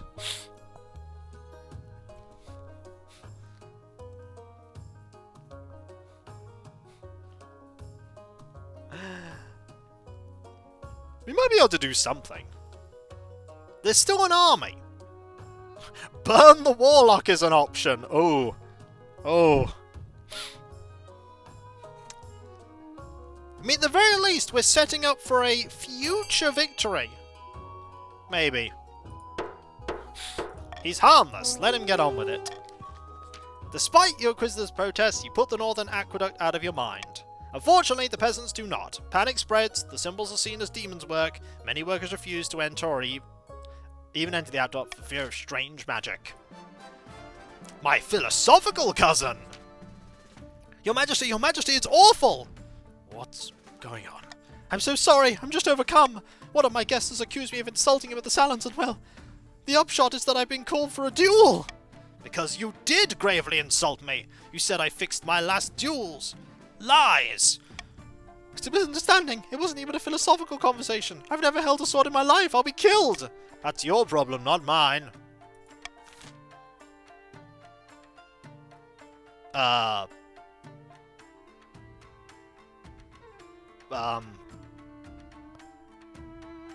Honestly?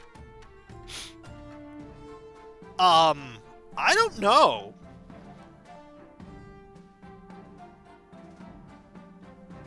It is your culture. Let the duel go ahead.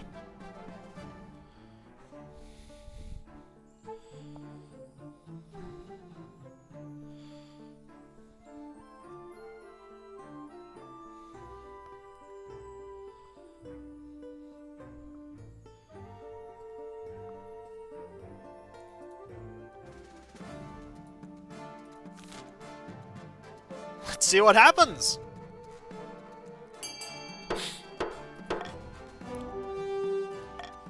The duel takes place beneath one of the tents of the salon. Lord Fizzlebert and his opponent take the field, brandishing swords at each other. Have at you, you slanderous buffoon! I take it back, I take it all back! Never! You will pay for your insolence. Aye! You tripped your last opponent with your cloak! There! I said it and I mean it! How is he such a pest? It does not go well. With his first hit, Grandy runs Lord Fizzlebert through. He is rushed to Buildup, but does not survive the night.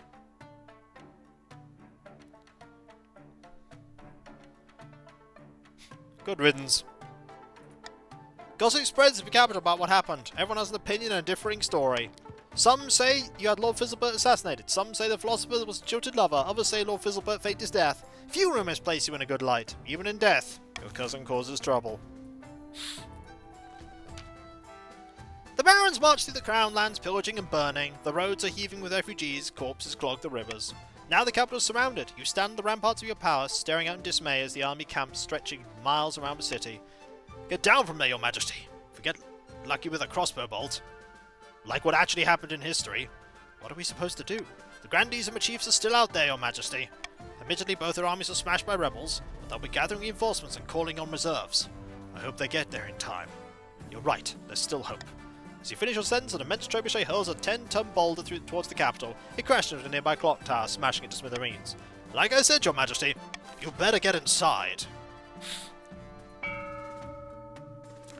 I mean, none of these matter.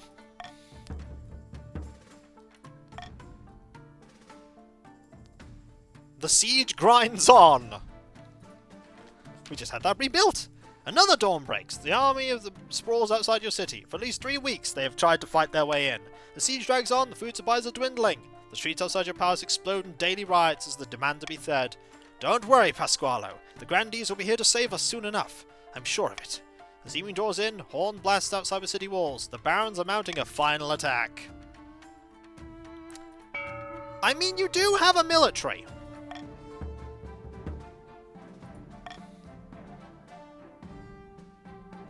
However, no. The barons assault their last night. You've heard nothing outside but screams and howls. Half the capital is in flames. We never get any events that help us out.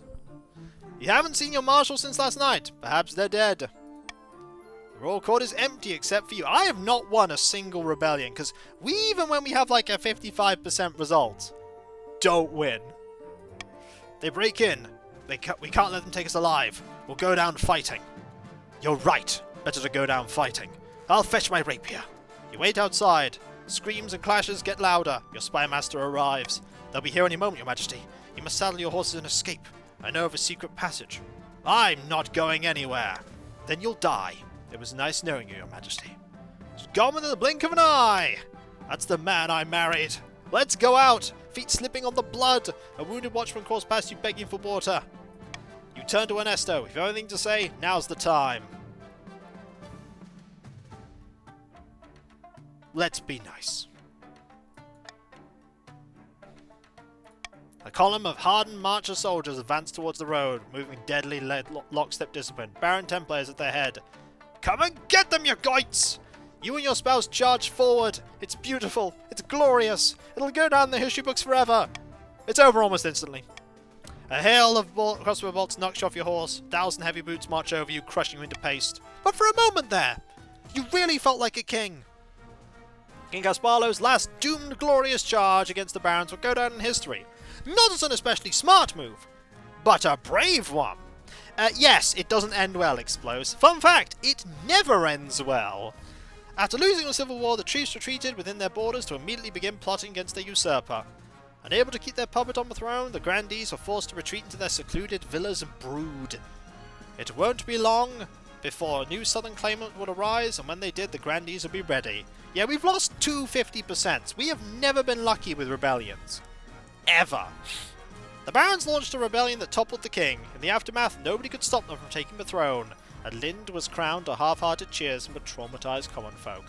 King Pasqualo the Unready. Darn it! It's just, what flavor of loss do you want? We have a little bit of time. We can... Do you want to get started with the next reign? Think we should. Also, remember, I have a throne wish list if you want to do anything with that. Exclamation mark throne brings it all up. I mean, Lind looks really cool. We might as well get started with this one. Hey, the plus side is our military is stronger than it was when we started. We're getting closer. Slowly but surely, we're getting closer. Now it's the March's turn to be on the throne. Hey, I think every single person every faction has won a victory. Hasn't it? Every faction has won a victory in our games. They've all won. We've still not won a military victory yet, though. You did. You finally got to be on the winning team.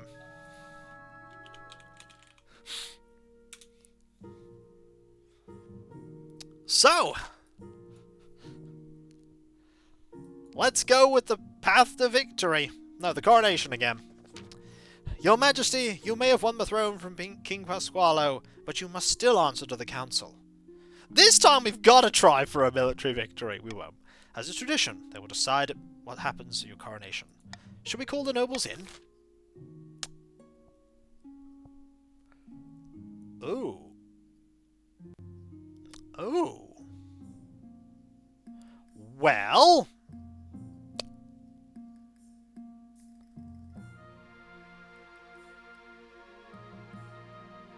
I mean...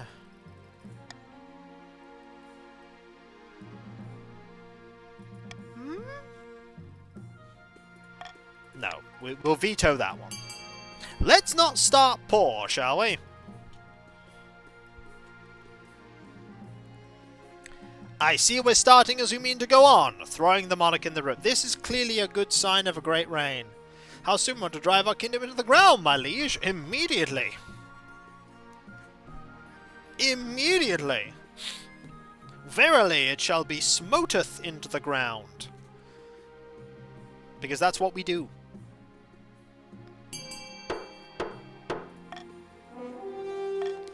It is decided. The monarch will be thrown in the river. It begins. The nobles pick you up and carry you into the treadwater, hurling you into with a cheer. When you climb back up, you're soaking wet. The chancellor step forward and place the crown upon your head. Is it your imagination, or are some of the nobles giggling? This isn't the tradition for this dynasty. Oh, hang on. It's doing that weird thing again. Let's do that. There we go. It's all sorted. Your Majesty, the history books don't look highly on usurpers, unless they prove themselves worthy. How do you wish to remember you? As a conqueror! Look, there are other options, Your Majesty.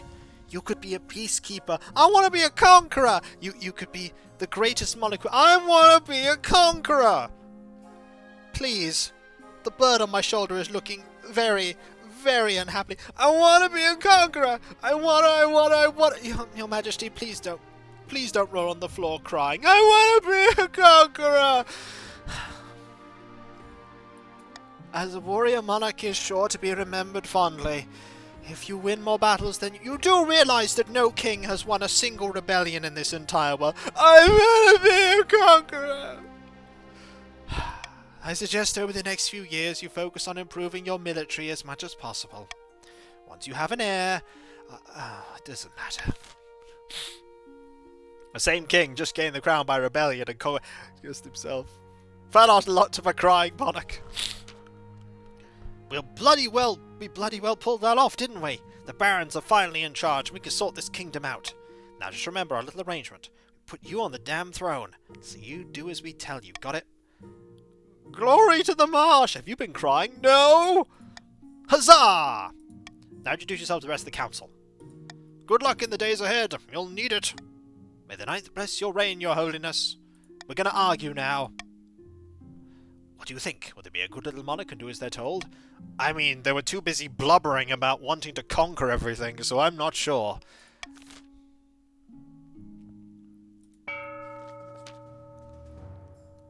Tabeka of the Nebula Scorn bloodline stands before a blazing hearth.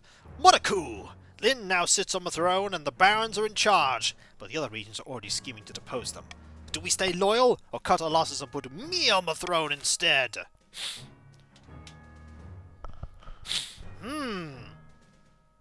Well, I would argue that B and C are probably going to be difficult. We also already did an uprising. Or nearly did an uprising. Yay! Loyalist barons! Oh boy, I'm so doomed. Ooh, this is going to go swell. So it is, Sonia. Thank you ever so much for those bits. That is so incredibly kind of you. You're going to be great. I'm going to support you all. It's going to be awesome. I see that you're poor right now, Sonia. Now you have to fight to keep it. That settles it then. Glory to the monarch and glory to the march. But we can always change our minds.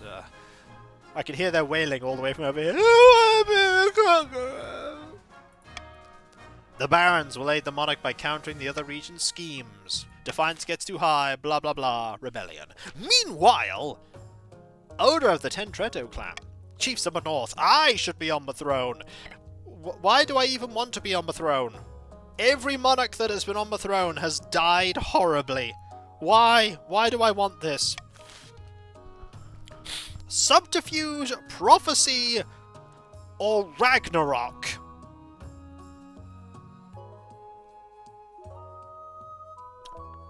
Welp, Ragnarok is a thing.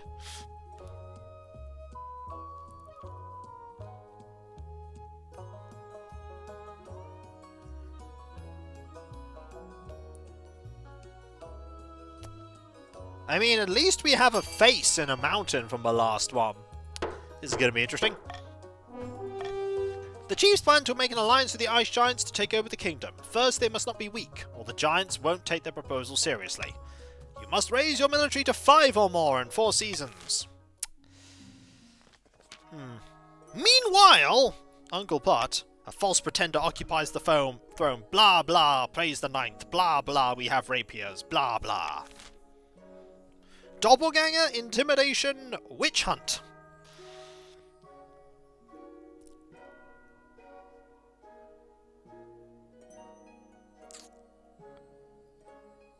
Well, these are interesting choices.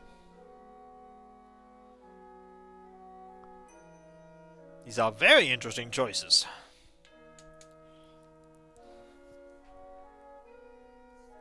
It's alright, I don't think you would have made a difference, Switzerland.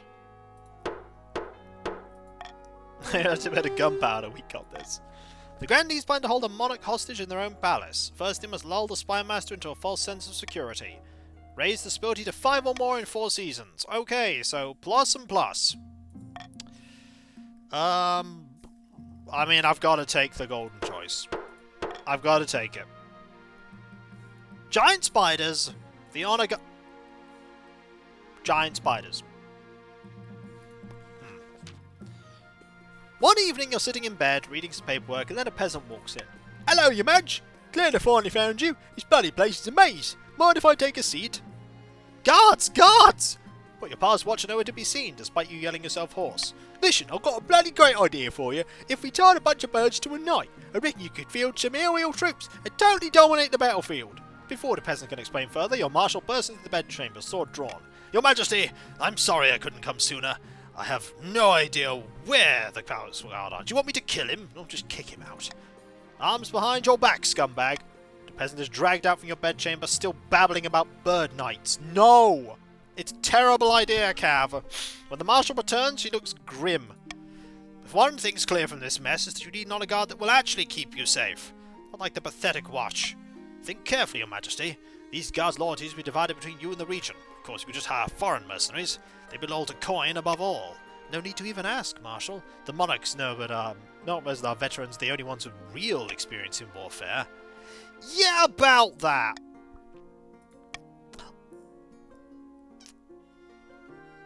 Let's go with the Northern Warriors. Great God, Your Highness! Why could you choose them? I will make the arrangements at once.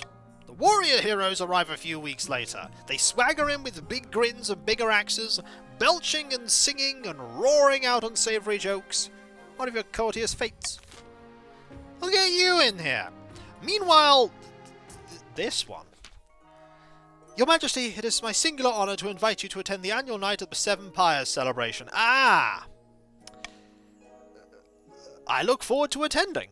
Wonderful! I trust you'll be willing to finance and organise one of the pyres. It is customary for the monarch to do so, if they're in attendance. I'll be sure to be a night to remember. I look forward to it, Your Majesty. Let's not mess this up this time. Your Highness, a forest in my land has been completely overrun by giant spiders. Some are as big as horses. The trees are shrouded in webs, and travellers are going missing. We must put a stop to this. I mean, we have an 80% chance of sending the army to wipe them out.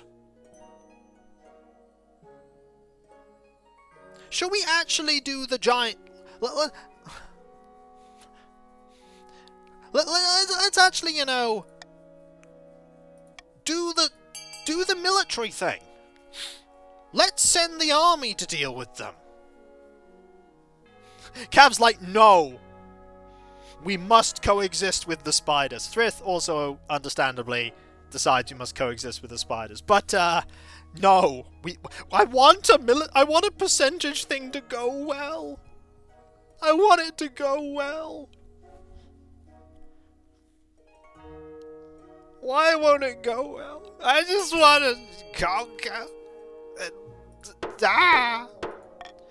Send in the army. Southern troops sweep into the shrouded woods, hacking down webs and killing eight-legged creatures they come across. But it doesn't go well. What a shock! We lost an 80% roll. Spiders strike from the shadows, dragging off soldiers to their doom. This is hopeless. The spiders are even more numerous now, and my peasants are too afraid to leave their villages. You send your Chancellor to Quell University. Perhaps the Swallows will have some ideas on how they can coexist peacefully. Yay!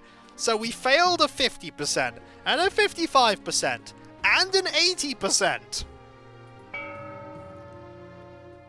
Hey look! There's D. D is a great one for us to vote on. D is great. B is great.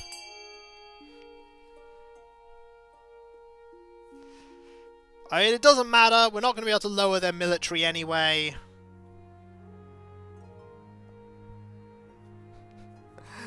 We could get 2 failures crammed in for the price of 1.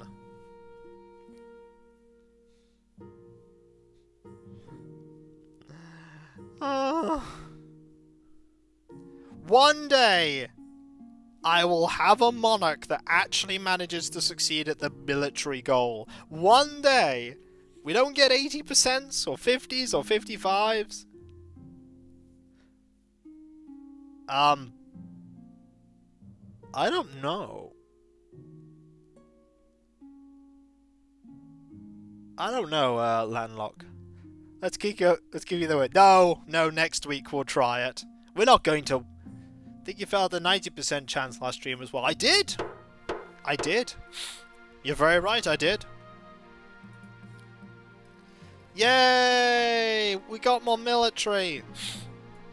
Coexisting with spiders. Greetings, Your Majesty. I'm an arachnologist you sent for. Having spider problems, giant spiders to be precise. Pteracnus magnum, colloquially known as the giant spider or the gigantula. Fascinating specimen and many practical uses. You can raise them as livestock, you can harvest their silk, which makes fine sails and formidable armor. But last but not least, you could train them from birth to be ridden as mighty steeds. Who could resist a cavalry regiment that comes to battle atop these mighty arachnids? The possibilities are endless, but we need to get hold of some eggs. No easy task, I'm afraid. We have an 100% chance. Okay, people, you want arachnid military? Here is your arachnid military. It's right there. You want spider riders? Here's spider riders. If you don't vote for spider riders...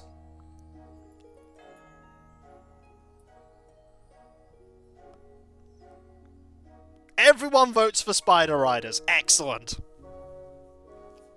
We want spider riders. If this fails, someone's like, no, we must hire adventurers. Won't someone please think of the adventurers? Please. Nah. Local farmers drive their herds into the web-shrouded woods. Hideous squelching and crunching noises ring out from the trees as the spiders devour their prey. Once the arachnids are too full to move, thieves dart into the nest to recover the eggs. They return with wagons groaning under the glistening heap of spider eggs. You order them sent to a nearby farm to be hatched and raised as livestock. Hopefully some of the farmers are up to the task. Here come the vultures. They're taking advantage of southern labour, Your Holiness, exploiting our natural resources and putting our trading companies out of business. They're vultures. It's Deus Phoenix, inventor in the previous life of the Deus Phoenix. I mean,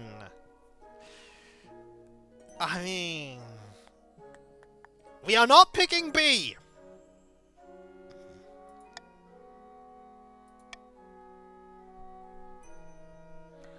B is a fantastic way to literally bankrupt the kingdom. Sapbrook is like, but that is exactly what I want. And Uncle Pod is like, it is exactly what I want too. I want the kingdom bankrupted immediately. Just, yes. Yeet the kingdom into the water along with the monarch. Well, that was a terrible rain. Gadzooks! Trust me, you southern fools will run my company to the ground! Well, I've got some news for you. We've just had this event. It doesn't, in fact, run everything to the ground. Everything's fine. Yeah, it's all fine. We need to find a spouse, though. Look, I'm going to be honest with you. All your crying about the military is getting everyone a little bit unnerved here, so maybe you can find a partner so you can whine to them instead. Please. Please do that. Please. Alright. I mean, honestly, we could do that.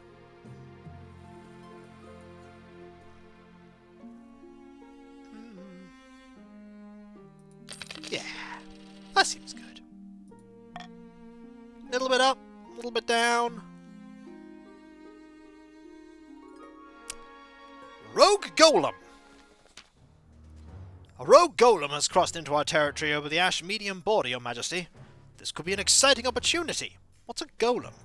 A machine in the shape of a man, usually sculpted from clay or stone. The Ash Medians used them for drudge work and warfare. Well, why did it cross over? It was instructed to dig a trench, but evidently not told when to stop. It has dug a 16-mile furrow through a landscape and over the border by the time we stopped it.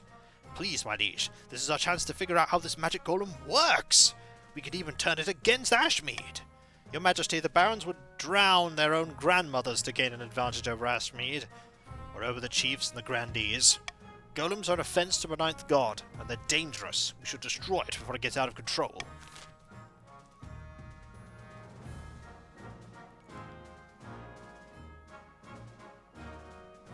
I mean...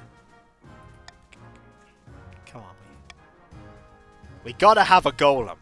Come on, people. We gotta have a golem in the army. Let's fail a 60% vote and see how this one goes. So we failed a 50%. We failed a 55%. Let's fail an 80%. Let's fail the 60% as well. Let's fail the 60%.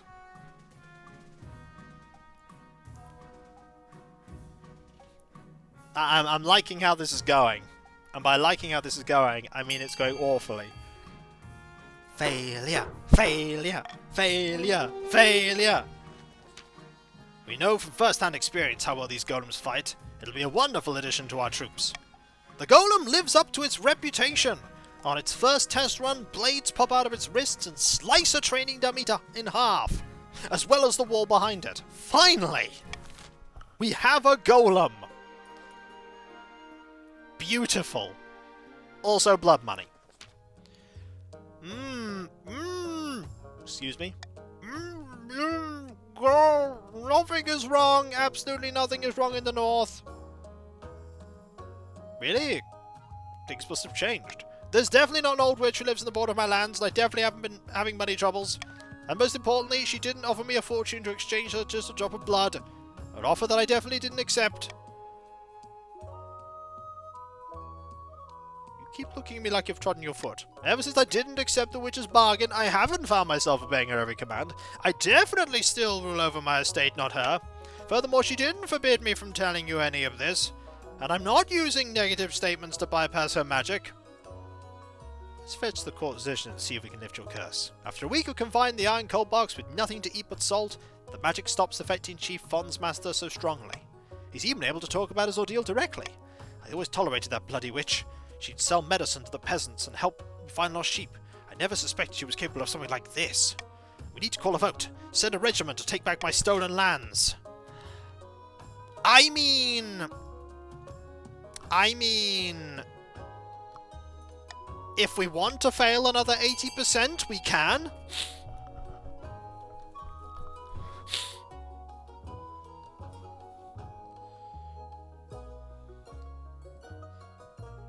We got 160%. Game has been kind to me. Now it's time for the game to be mean.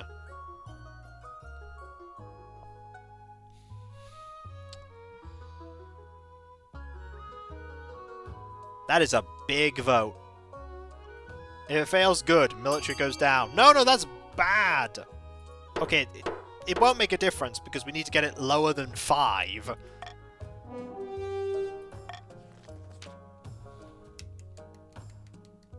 But the northern troops arrive, the land itself fights them, the soil swallows them whole, trees snatch them up and tear them apart. Hooray, we failed 280%! By the time they fight their way through the manor, the witch has already escaped, along with what remained of their gold. The peasants have no memory of their time under the witch's rule, but the churches have been burnt, the profane messages scrawled over the walls, and the fields have been sown with salt. Ironically, that might help me. Let's go with our choices. Who have we got? Ulf, firstborn of a northern Gnosis Dock clan. From what I've heard, he knows exactly what he wants and will do whatever is necessary to get it. Strangely enough for a northerner, he's an enthusiastic convert to the worship of the ninth god. He's an incredibly driven person by all accounts. Gets up the crack of dawn each morning and goes for a swim. From the south, Andona, eldest daughter of the Deathwalker 369 lineage. She is reputed to have an ego the size of the sun. Nothing wrong with confidence. Like many Missiles, she puts her faith in the ninth god. And Joanna, sire of the prestigious Spook 205 bloodline, timid woman. Not the kind that does well in the marsh, bless her. Perhaps the palace will suit her better.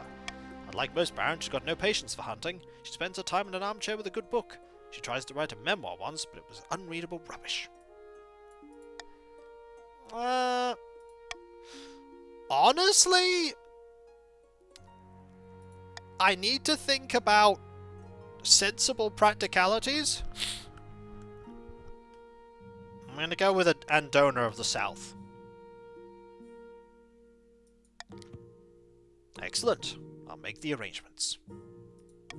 No, marrying no one is a bad idea. I'm saying I need to think about my reign. I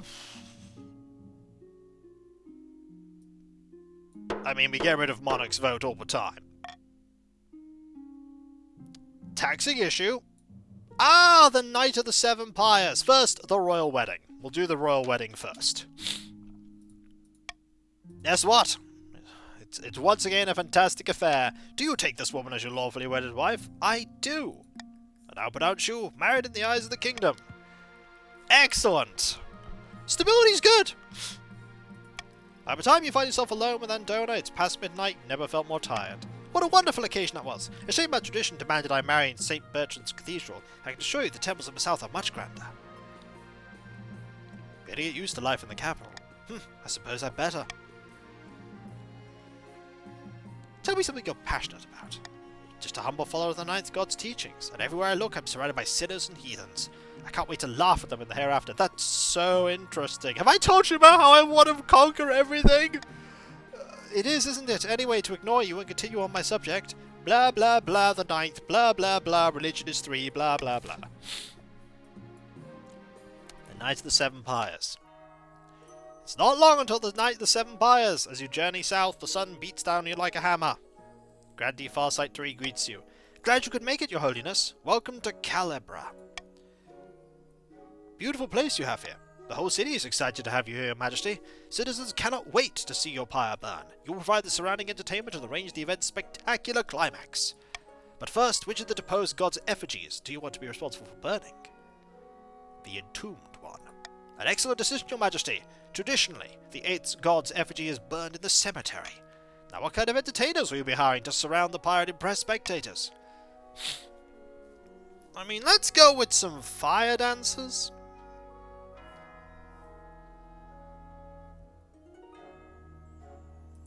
A wonderful choice, Your Highness. The fire dancers of the south are famed throughout the kingdom. You'll need more than that to draw a crowd, however. Who else?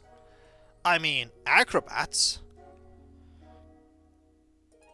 Trapezing above the roaring flames, enough to make even the heart sing. Anyone else? Clowns! I must admit, Your Highness, the things horrify me, but it is your decision. With all his entertainers, your pyre will be quite the spectacle. That is all. Your work is not yet done, Your Majesty. You must decide on the pyre's spectacular climax. Sometimes we go with fireworks, but those are expensive. The black powder must be sourced all the way from Kurth. A less exciting alternative is to topple the effigy like a falling tree.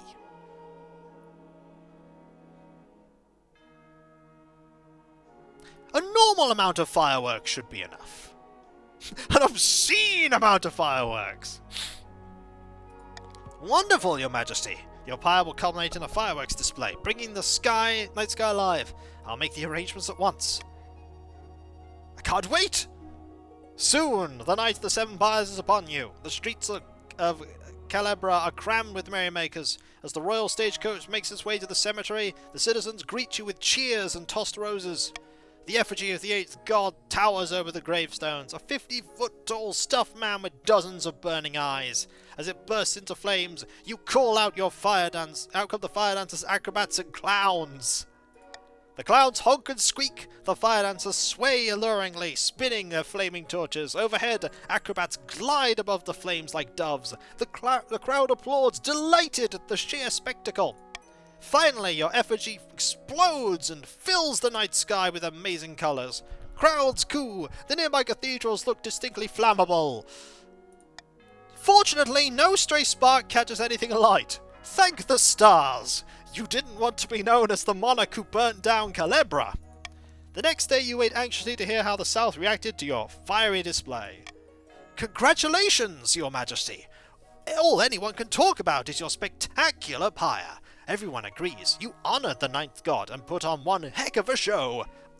Excuse my blasphemy. Praise the ninth god. Praise be upon him, your highness. I hope you come down some other day for another night of the Seven Pyres. Yay, I didn't burn down everything. Meanwhile, taxes. Your Majesty, help us! Chief Fonz Master of the North has been bleeding us dry, he has. What's he doing? Our taxes are 10 times higher than they've ever been. I can't even afford to feed my cows. I don't think I even have any cows anymore. It's true, your majesty. Chief Fonz Master's been taxing his peasants at least twice as much as the next highest noble. He said 10 times. Yes, sir, he's a peasant. Oh. It's been a hard year, your highness. I have barely any gold in my vault. I'm just doing what I can to stay afloat. What about this poor peasant's cows? A pox on the stupid cows! Let's see what the council thinks of this.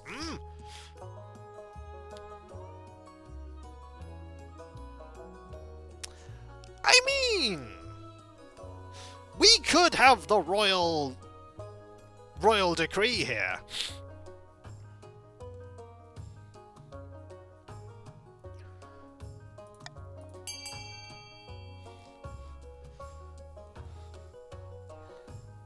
Let's see what happens. I'm glad I didn't burn everything down this time round. Was a bit worried about that.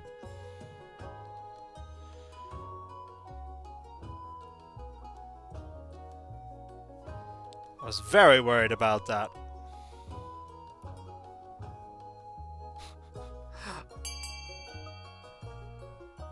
Well, no extra stability for me, but the royal tax collector takes over tax duties. By old Helt's horn! Tax collection has been our duty since the days of old. Why should the rest of us be punished because Chief Fonz Master's mistakes?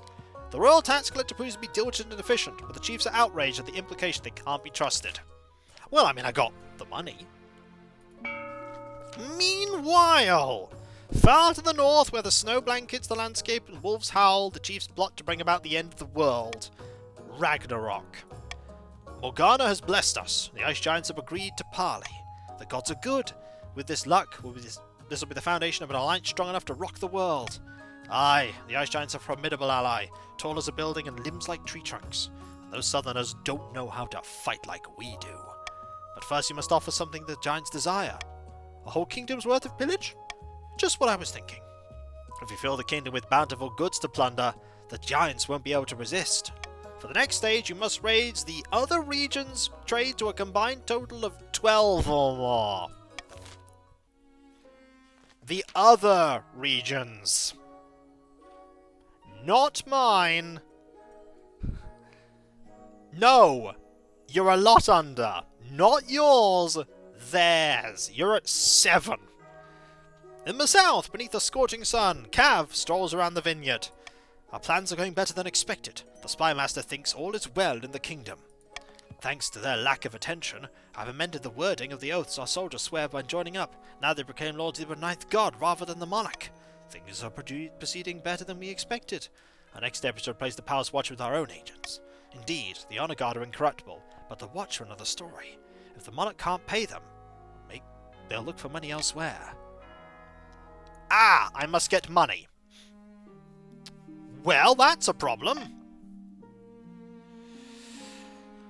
Money used for spiders.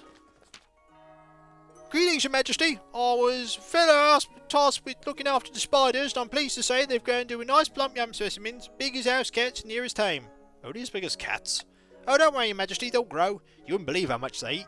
They're as big as horses before you know it. I suppose this means we should decide what to actually do with these spiders. I mean, obviously, we should train them as battle steeds. I mean, yes! Even if I lose, I want battle spiders.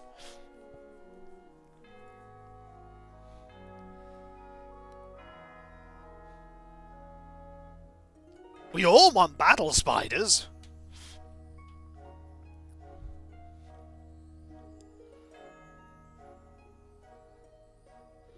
No one's got a counter to battle spiders, okay?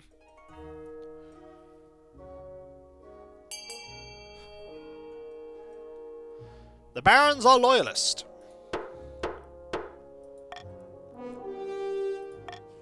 You order the peasants sent to a nearby stable. You order the spiders sent to a nearby stable and trained as steeds. Within a few months, the knights of the south are riding not on horseback, but spiderback. They're terrifying in battle. Enormous, venomous, and hungry. Soon the spider riders of the south pass into legend. Even Grandy the Hidden Boss is forced to agree that spider husbandry was a fantastic idea, despite his initial misgivings. I mean, that's fantastic. Your Highness, I've come to submit a complaint about the barons of the marsh. Lately they've been neglecting their tithes. How dare they forget their duties to the church? The worst offender is Baron Idok Green. He hasn't paid his tithe in years. I want an example to be made of him.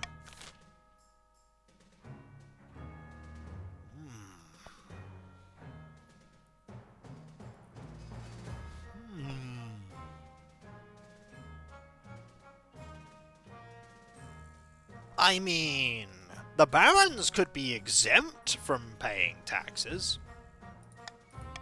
I mean, that seems like a good idea. Or we could just toss Baron in the dungeon as an example for the... I mean, there are many options.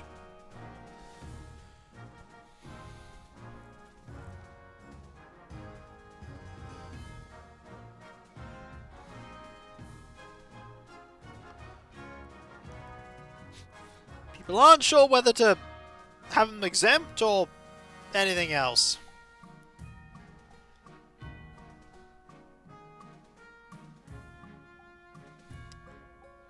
Plots nefariously twirls mustache. I mean, there's not a lot I can do, really.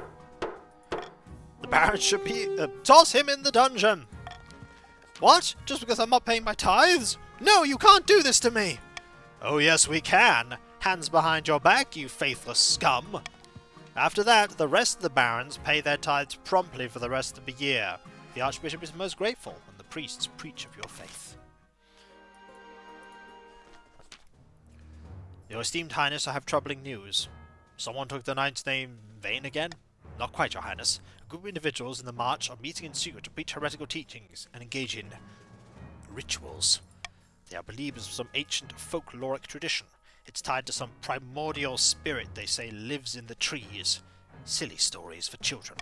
Regrettably, I require the Council's permission to launch a proper investigation. Otherwise, my Inquisitors would have destroyed the cult before it had a chance to spread. I'll hold a vote on the matter.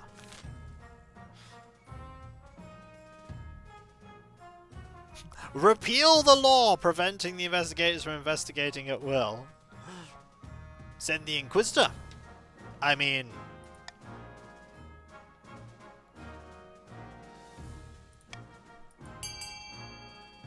what happened to the bees? Who talks about bees anymore? No one talks about bees. Don't you believe it? Ha. This could go horribly wrong, by the way. All of this could go horribly wrong.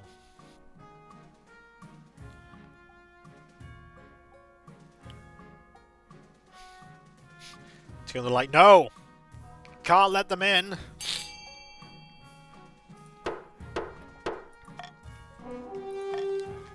Your High Inquisitor and her followers move as swift as they are ruthless. Within a month, the fetid corpses of the heretics hang from the battlements of Kellenberg, the town where the cult had begun. I mean... Meanwhile, deep in the back rooms of the palace, scheming. The monarch didn't marry Joanna, but at least they married someone. Now they must just get on with finding an heir. Aye, the clock's ticking. The chiefs are calling up their most famous heroes for a moot in the north. God only knows what for, but it's got to be big. Then we've got to keep our efforts up. Monarch Lind isn't going anywhere on our watch. I mean, I might be. I just might be. Okay, everyone. May I recommend E? E's great.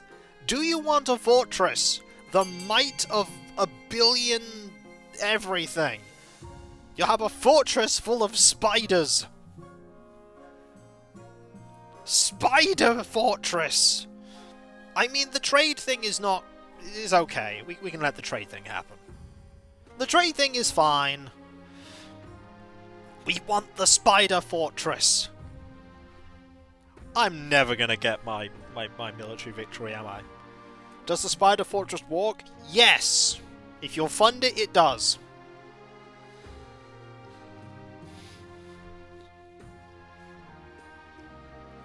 Absolutely. Fund E1. Excellent. I see that one.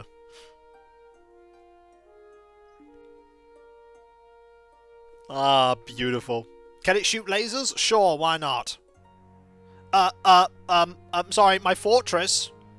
What happened? Ah, that's a relief. Someone tried to sneak in with the stadium. Nice try. But we have our laser fortress of spiders. Rumours of bribery. Your Majesty, I've heard some disconcerting whispers about Grandee Cav II of the South. He's been discreetly offering coin to your palace watch. Just gifts, he says. Gifts of enough coin to retire with. I thought the Grandees could be trusted. The palace watch have been grumbling about their low wages recently. If we don't give them a raise, these bribes will look very appealing. Unfortunately, we can't give them anything with the treasury as low as it is. We need to bring this matter to the council, your Majesty. By the 9th, you don't have a shred of proof of any of this. Don't make me laugh. Trust the rest of the council will join me in scorning these lies. Take emergency measures to boost the treasury. Alright, people. Money. Money to boost the treasury. We've got to boost the treasury. Not surprisingly...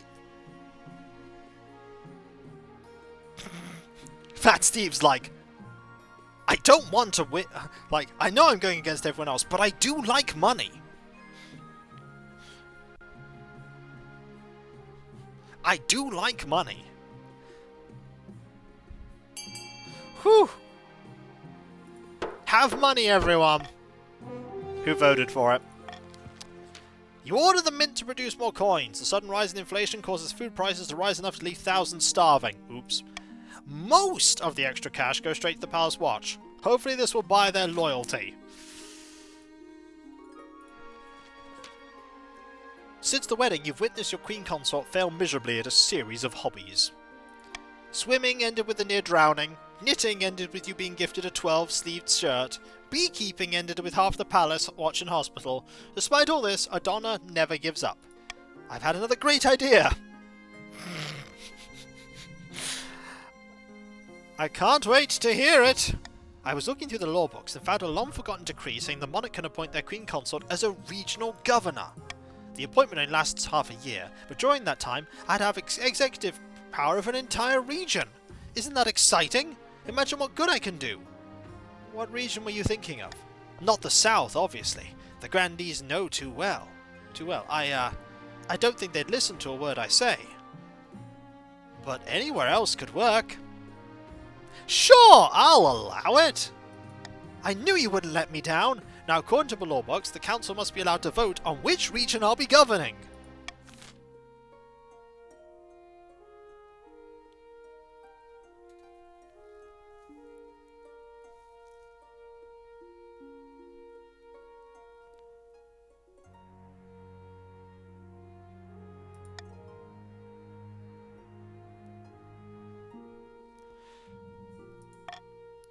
I mean...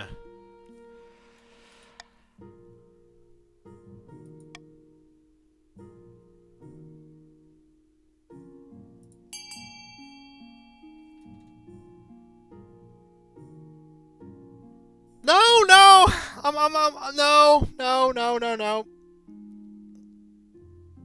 Vote repel! So many choices! Hey, look! You get to vote!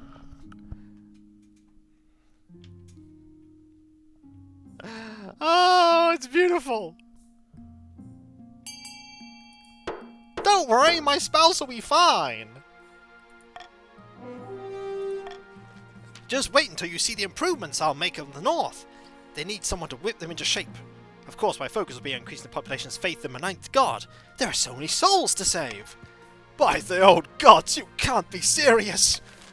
I'm totally serious. Your marriage has leaped from strength to strength over the past few months. Truly, you found your soulmate, and every day you count your blessings. It's high time you thought about an heir. Congratulations are in order. Something's missing. You need an heir. That I do! We'll have a child together. It's all good. It's all coming up us. Meanwhile, back in the north, Chief Sapbrook is hosting yet another feast. No developments, I'm afraid. The giants aren't willing to commit. Not yet, anyway. What's the problem? They leave their brains in the ice caves again? Or are they too scared to take up on a measly monarch? Nay, not enough plunder. We must make the other regions bigger, juicier targets. The chief's aim is to raise the other regions' trade to 12 or more. Also, the grandees. Cav invited the closest associates for some wine and cheese and treason.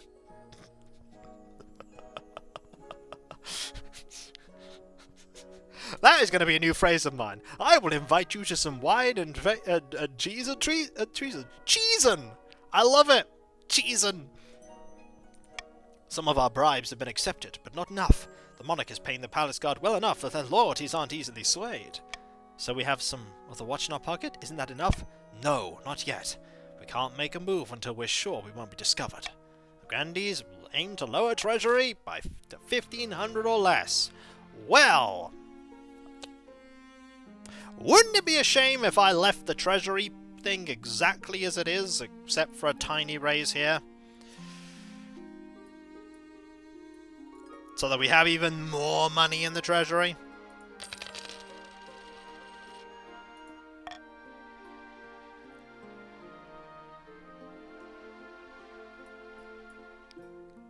A brand new harvester! Your Highness, the scholars and great thinkers of the marsh have invented a new farming implement. Some kind of horse-driven machine that automatically reaps and threshes grain. They call it a wheat eater, and it's revolutionizing agriculture. It would be of great use to us in the north. Our farms are struggling to keep up with demand, you know. We'll not share the designs to the likes of you, Northern Leech. Our people have worked hard on that machine. We deserve to reap its rewards, not you. Force the barons to give the design. Halt the production of these machines. They're an affront. Farmers everywhere. Oh, that's Chili Combon there with 11 months. Thank you ever so much. Woo! Still don't get the game, but hi. Thank you very much, Chili. Great to have you here.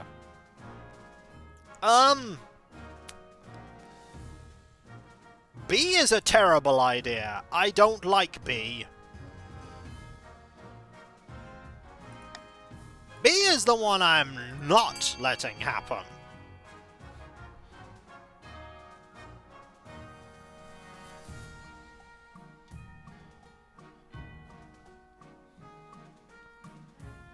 I need that money.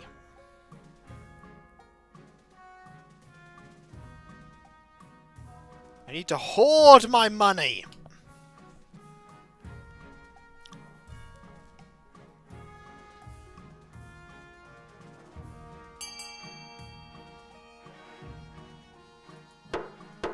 We are forcing them to distribute the design. It's tyranny, I tell you. You're punishing innovation and shackling the free market. You won't like that. In fact, the markets don't mind much. The machine goes a long way to improving agriculture in other regions, making your kingdom more prosperous as a whole. Can't rebel. Wild beasts! Your Highness, I bring ill tidings from the north. Wildlife has gone berserk in rural areas. They're attacking villages and travellers all across the region. Tell me more about these creatures. They are great hulking beasts, clearly twisted by magic. Some say they walk and talk like people. The northern warriors are afraid. They say the creatures are a dark omen, a sign of the end. By the ninth, what's gotten into these chiefs that they can't handle a few wild animals? The other regions have plenty of their own problems, Your Holiness. No one wants to march to the frozen north for something like this. What am I to do? Point of order, Your Holiness. Though a church's presence in the north is minimal, we could provide shelter for those who need it. All will be welcome, whether they are adherents to the true God or not. It's the least we can do. Or, if you can afford it, send a detachment of mercenaries who aren't afraid to view wild bears. That should put an end to this crisis. Alright, people. Instruct the Northerners to seek refuge in the Ninth God's churches.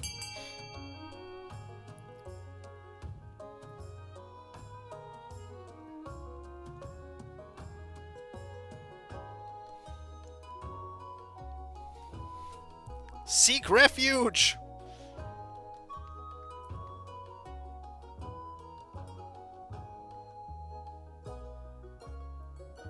Chiefs, you don't want the money to go down.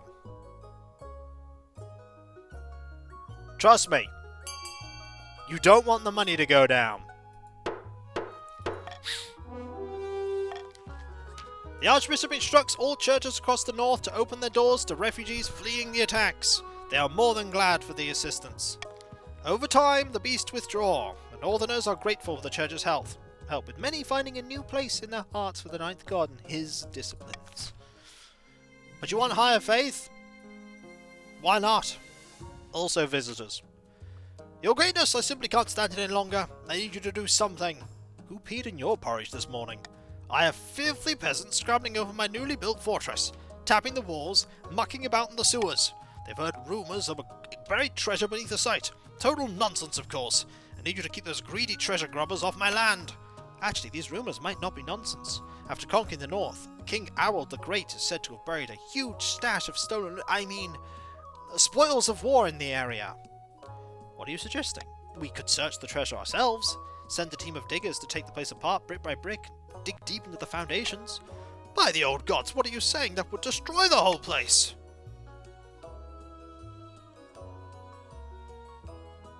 I mean,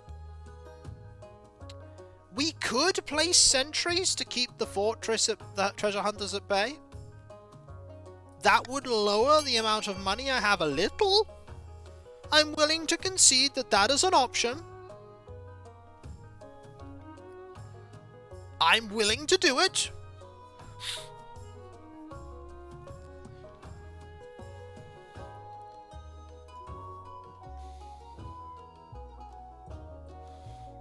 $400 is, you know, a small amount of cash. It's a tiny pittance that I give to you all, my loyal subjects.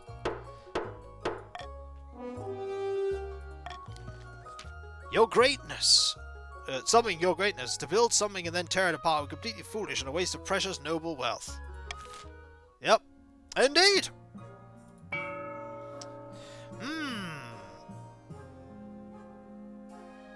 I think we're good with what we've got. Tough times. Governing the... It's all about the north. Wow. Your Majesty, we've fallen on hard times. Our villagers are flocking to the march, and we're running out of workers. It's not a surprise. The march is just a better place to live. Oh dear.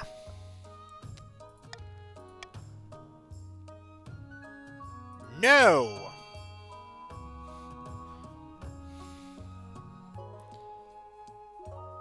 There's no real good decisions here.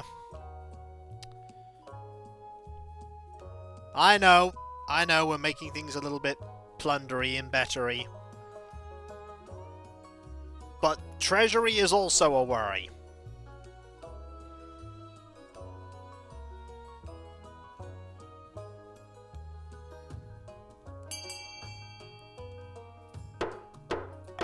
Let them get on with it.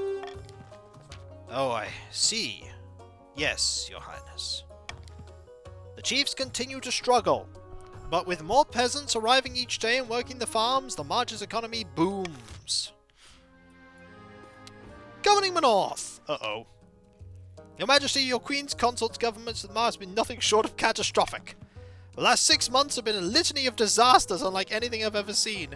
How could you possibly do this to us? I can only apologize. Oh, don't exaggerate. My term has been an unqualified success. I did my best to spread the belief of the Ninth God. I built a towering church in shining copper on the biggest hill I could find. All was going well until a thunderstorm came along. The entire congregation were electrocuted in one fell swoop. But in a way, it was a demonstration of the power of the Ninth God. Better luck next time? That's just what I thought. I'm so glad I have your support in my dreams, my dear. Meanwhile... Your Greatness, I've come to thank you and the Ninth Church for your kindness during the so-called Season of Claws. Never thought I'd say it, but I'm glad for their help.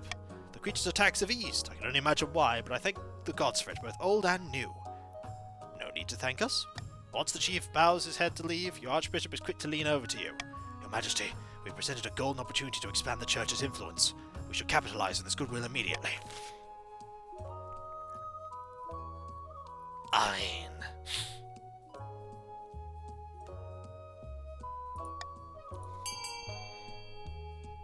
Your call!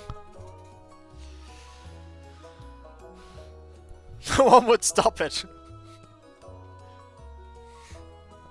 It's alright though, we've set this all up so that next time we can lose a 90% chance to win a battle. It'll be amazing! And by amazing I mean terrible. Also, with only 2 votes, I'm guaranteed to gain some stability. Guaranteed!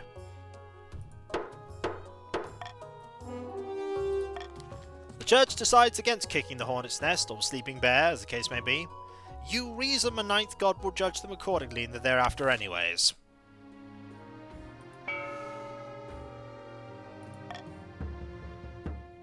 I mean, it could happen. We just need to raise our stability a bit. Like with an heir! Hey, guess what? I've got a son!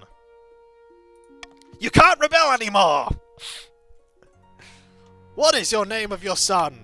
Lind 2. Grand, my liege. I'm sure Lind 2 will grow to be a chip of the old block. Oh, snuck it in there. Oh. Another bright idea. Oh no. Your Majesty, the creatures have been ravaging the countryside. They are Ulthrander. Ulthrander? Ulthrander, your greatness. People of the north turned to horrible creatures through ancient ritual. We're beasts! We should act swiftly then. Wait, your majesty. There's something else you should know. The Ulthrander, they're fanatics. They attack us because they believe we have turned against our old gods. They wish to see the influence of your ninth god completely eradicated in the north.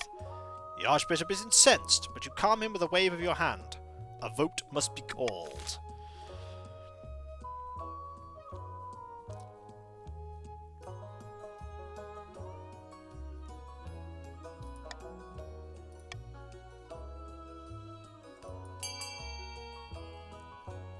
Let's invite the beast folk for an audience. Come on, invite the beast folk. I want to talk to them.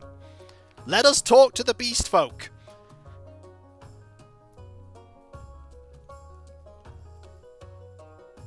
This might anger everyone else. Werewolf Expo.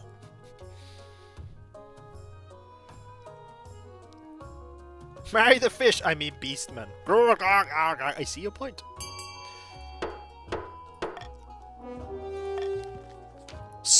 Although some are aghast at the idea, it's the only way to resolve a situation once and for all, though some of the barons muttered that no true marcher would back down from a fight. Ah, it's fine! It's not fine. Why did you give me something to do? My talents are wasted. What kind of job are you thinking of? I don't know. Something small. I could be a commander of a city watch and bring law and order to the capital, but in charge of constructing a giant statue of you. How about I put you in charge of keeping the river flowing? How about that? I won't let you down! They let me down.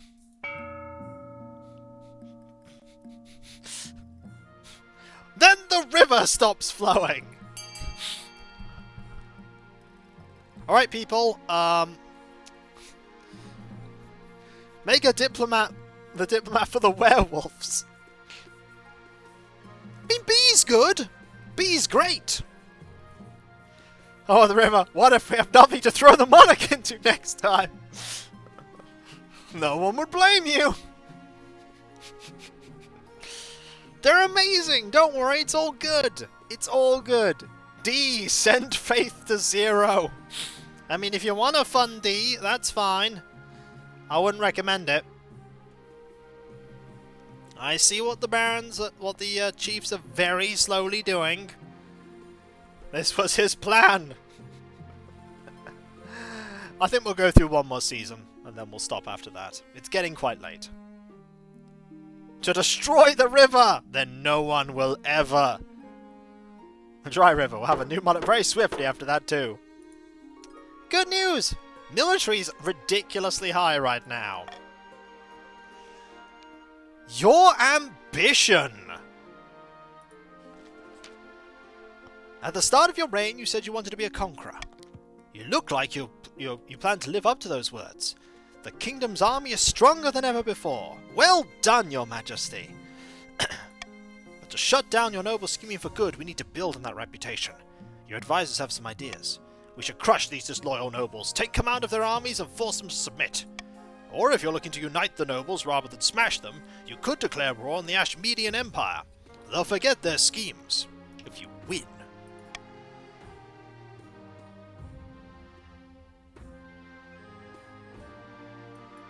A wise decision, your majesty. I've already taken the liberty of contacting the Ashmedian ambassador. Greetings, your grace. I'm here to discuss the terms of our upcoming war. Oh, I was hoping to catch you by surprise. We all know there's a big war on the horizon. The only question is when. Now listen. The Ashmedian Empire is far larger than your kingdom. Didn't you wonder why we never squashed you like a bug? It's because we're divided by internal conflicts. It may seem the Empire is ruled by the Emperor. In reality, Ashmedia is ruled by its generals, who battle endlessly for control of the capital. So why are you here? I am here representing General Thalacanth, whose lands are safely distant from the border. If you won't invade, we all ask that you send us your signal. We'll launch a civil war, taking advantage of the chaos to bump off some of our own rivals. A bold plan. I will leave you to think on my words. If we take advantage of the Ashmedian Empire's internal decisions, we may actually have a chance. If you beat your oldest enemy, that would shut the nobles up for good. But winning still won't be easy. Your priority will be to raise the kingdom's overall farming and military as much as you can. Of course, there can't be a rebellion among the nobles. Bad news on the riverfront, I'm afraid. Listen, I just thought the river could be more efficient. It's full of bends, so I tried digging a big straight canal for it. But the river kept trying to bend, so I built a dam to make it go the way I wanted. But the river just sort of accumulated in one place. So anyway, the capital's completely flooded now and everyone's a bit angry.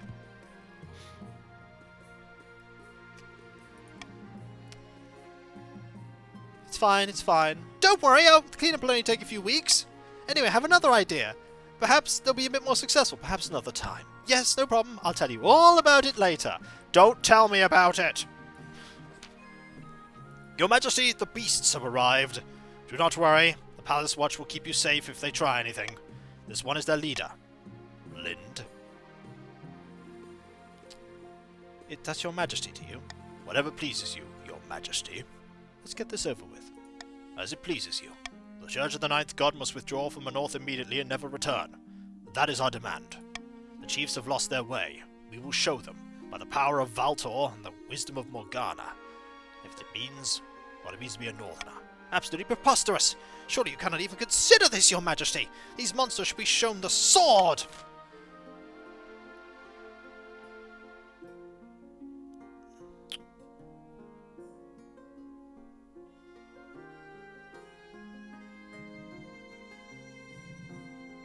I mean...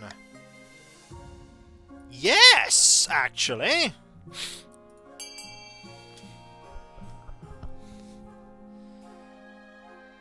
Hey, if you want to see a... like, why not?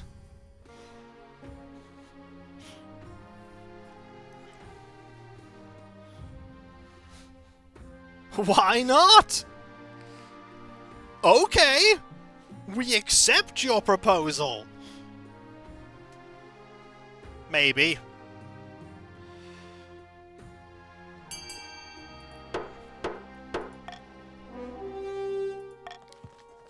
The Archbishop is incensed, as are the other regions. The idea that the monarch would roll over so easily for religious zealots has been questioning your authority. The Uthranda, for their part, agreed to return to their homes and stop fighting. In the coming season, they begin rebuilding the north, though not without wariness from their fellow villagers. It's alright. Well, you know, we could... Let's leave things as they are. Actually, let's lower this a little. No, let's leave it as it is. Leave it as it is.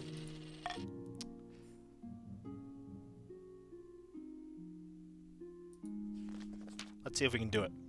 For the last few months, your marshal has been crisscrossing the kingdom, drumming up troops in preparation for your first strike against the Ashmedian Empire. Today, at last, she's returned, and she's brought one of the grandees with her. Your Majesty, the nobles are proving reluctant to commit their soldiers to your cause. They've sent a delegation to speak with you. Your Highness, of course you will support a war with the accursed dogs of Ashmead. Of course we do. We're more patriotic than anyone. But we're concerned about the harvest. Your marshal is telling us to raise all our able-bodied levies. If we do that, who's going to gather the crops? The kingdom will starve. We wouldn't want that. Just damned cowardice if you ask me, Your Majesty. But all the nobles are echoing this nonsense. The fools are worried about going hungry for a few years. Until we can persuade them the kingdom will survive, they won't commit their full forces to our banner. Ensure Grandee Mad Steve that the kingdom can survive a few bad harvests. You can't lose on 100% roll. By all that is holy, Your Highness, you're right. The kingdom can survive a few hungry winters if it means teaching those Ashmedian goits a lesson. That's the spirit. I trust we have the backing of the grandees in starting this war, then. Yes, Your Majesty. Let's do this. One by one, your marshals approach the nobles of your council, seeking their approval for the launch of a war against Ashmead. Aye, Your Greatness. The chiefs never back down from a fight. You have our axes. When it comes to war, you can rely on the barons, Your Majesty. Let's go give the Ashmedians a kicking. The nobles are united behind the idea of a war on Ashmead, Your Majesty. Finally, I'll assemble the troops at once. Farewell, Your Majesty. When your marshal returns to the capital a month later, she is at the head of an army. The soldiers set up camp outside the city walls, their armor gleaming crimson in the light of dawn. We cannot lose. We have a spider army and a fortress that fires lasers. We cannot lose.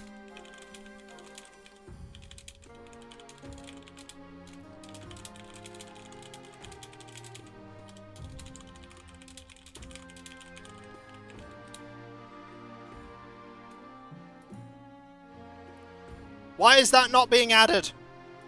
Cav, the quotes! They're not working! Oh, I mistyped it! Hang on! I've got it! I've got it! Ah! No! Stop it! It's scrolling! I got it! Don't worry! I'll do it!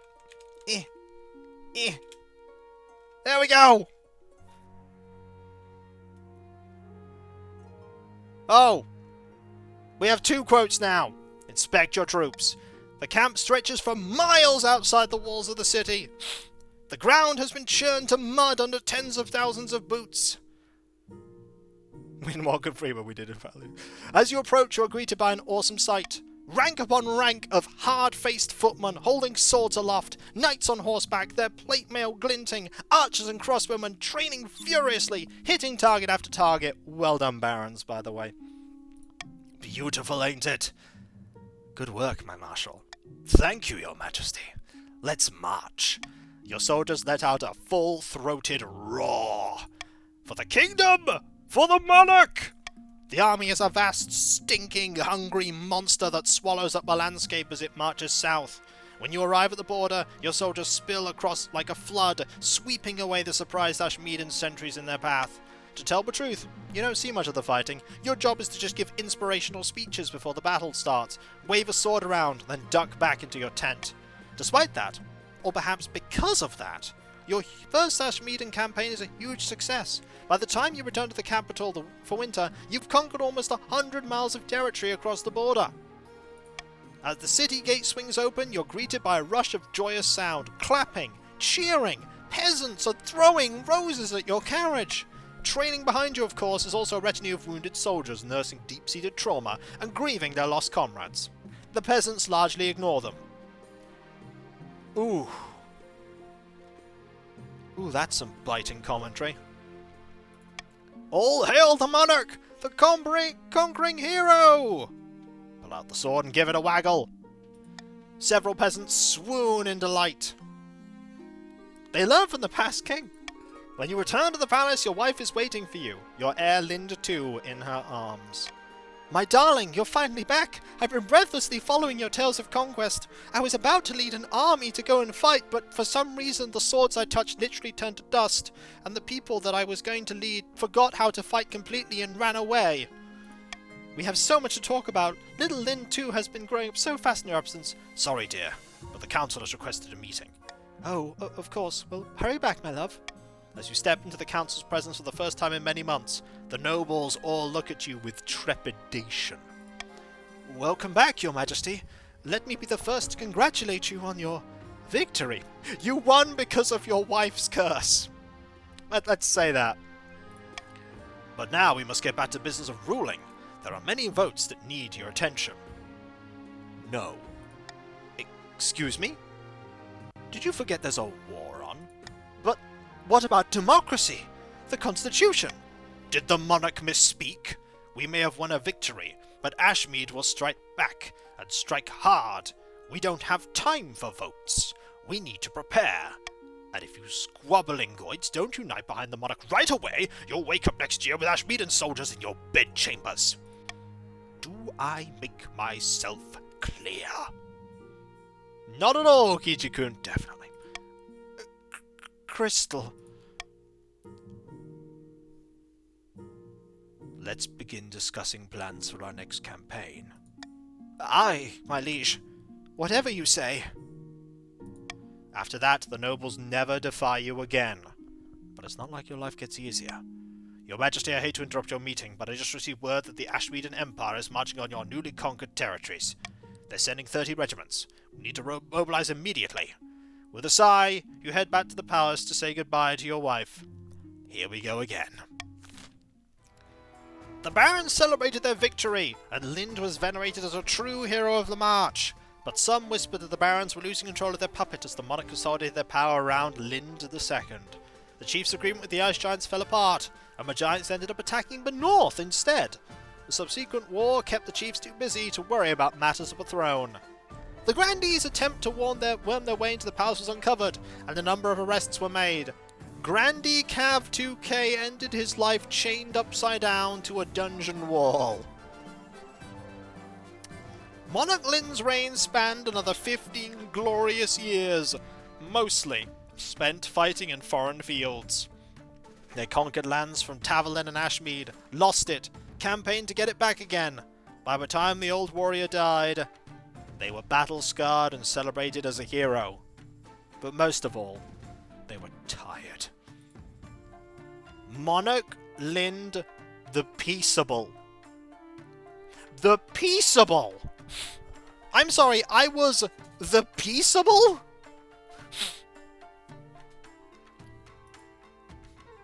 Richest nobles PGW, poorest is spook. This is the kingdom at the end of the game.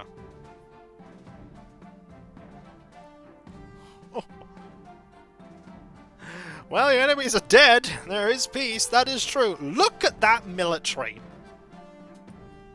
Glorious. Look at that glorious beard. No, peace through superior spider power. This VOD's going to have an amazing name. Right, we will raid that person, Ghidorah. Thank you. I was wondering who I was going to raid. Let me just grab that name. Don't forget the werewolves. Yep. Lind 2 is kinda. Lind 2 is going to be an amazing monarch. That is for sure. But you know what time it is, folks? Time for me to say that I got the military victory. And I squeaked that out. Literally squeaked it out. It got very close at the end. We had 1 authority. If we'd have gone to 0 authority, the game would have ended. But I just squeaked it out. Whew. Time to be sharp with... I mean, who knows? Who knows? But I'll tell you what, folks. I greatly enjoyed this stream. It was great fun. Sorry, Cav, that you ended up hung upside down in the dungeon, but that's what happens when you scheme against the Warrior King. Lind the Peaceable. Who's a new king? Son of the previous king. Is that allowed? There are a couple of things I need to quickly talk about though, folks, before we conclude, starting off with my website, kikoskia.com. You can check out all kinds of stuff, including my schedule, readingbethrendy.com. You can also find links where you can buy my Bulgarian Hope. There is also... Don't worry, this will have no repercussions. None whatsoever. It absolutely will have repercussions. There is then my Discord, where you can join a large and thriving community, which I am often a part of. What is this, a monarchy here? There's loads of places to talk about stuff, loads of emote space and let's plays and streams past and present, and if you link your Twitch and Discord together and you're sub to on Twitch, you can use the Twitch emotes on Discord, which is fantastic. You know what's even more fantastic though? That is right! My Patreon! Thank you, Templar, where you can pledge to support me in doing what I do. There's loving Let's Play, stream-wise set up behind paywalls, but there's a lot of stuff that goes in behind the scenes that you typically do not see, including but not limited to all the editing, compression, and test streams and test recordings that makes everything that I do a reality. No problem, Twitherend. And in these times, I do rely on the people that pledge to me to make all that I do possible. Those that do, not only get a different coloured name on Discord and my deep and sincere thanks, you also get the ability to come up with suggestions for the Patreon shortlisted vote. That's going to be ending in 2 days, by the way, including the vote that was the community selected one. There is a video that went up a little while ago for that. I'll actually be putting a link up for the vote in YouTube community and on Twitter tomorrow to remind people. I didn't even have to grit my teeth this time. That you didn't! You know what else there also is? There are my YouTube channels, where you can check out all of my content. There is Kikolskia, my 16-year-old Let's Play channel with over 10,000 videos. I'm so old! And there's also KikVodskia, which is my more recent channel, which has all of my VODs. Recent, past, current, and upcoming. My goal is to get Kikolskia up to 100,000 YouTube subscribers and KikVodskia up to 1,000. I'm glad you enjoyed it, Blizzard. I'm glad you enjoyed it. And both of those channels like engagement, and by engagement I mean liking, commenting the videos, subbing if you're not, and if you are sub, press that bell for those notifications. We're past 800 on KikVodskia. Marvellous! Less than 200 to go. We are getting very close to 1,000. I'll have to have a celebration for that, but I'll have to think about what. You know what else there is, though? There's also no Power Quest playthrough. That is an old game, Power Quest. There's also my Twitter and my other social medias like my Instagram, Mastodon, Blue Sky, and the Discord that I previously mentioned, and the YouTube community tab. There you can get notifications about when I start streaming on my Let's Play videos go live and all kinds of random other stuff. You know what else there is though? There's that throne wishlist where you can put money towards getting me things that fill me with joy. And things that are useful for me as well, like the Stream Deck. The Stream Deck would be a really useful thing to add loads of utility to my streams. But if none of the things that are up there appeal to you, there's also the suggestions section. Useful for Kiko, fun for Cav. Oh yeah, very fun for Cav. But you can suggest things on there as well. Finally, there is me thanking all of you, because seriously, you are all amazing and fantastic and brilliant and wonderful, and I could not do what I do without you, and I wouldn't want to do what I do without you. You are the heart and soul of my community.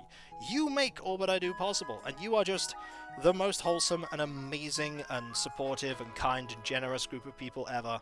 And I've never been happier than when I am making content for all of you, because seriously, you are all wonderful. You truly, truly are. And with your continued support, I'll be able to keep doing this for many years to come, as many years as is possible. So thank you all ever so much, folks. Seriously, thank you. Thank you so much. You are just absolutely amazing. And I'm glad that we had a fun stream today. You got a win, I got a win, and it was an interesting win. And an interesting loss, too. And remember to be nice to each other, everyone. For if everyone is nice to each other, the world would be that much better a place. And we all want that, don't we? I certainly do. I hope you do too. For the next stream tomorrow, 2 PM GMT, Animal Crossing New Horizons. Adorable, silly, working on Benedict's garden. And the aftermath of Festival. And I'll catch you next time. I'll see you then. Later. Next time, Lynn 2. And I won't go for a military victory this time. We'll keep it interesting. We'll keep it interesting. Later.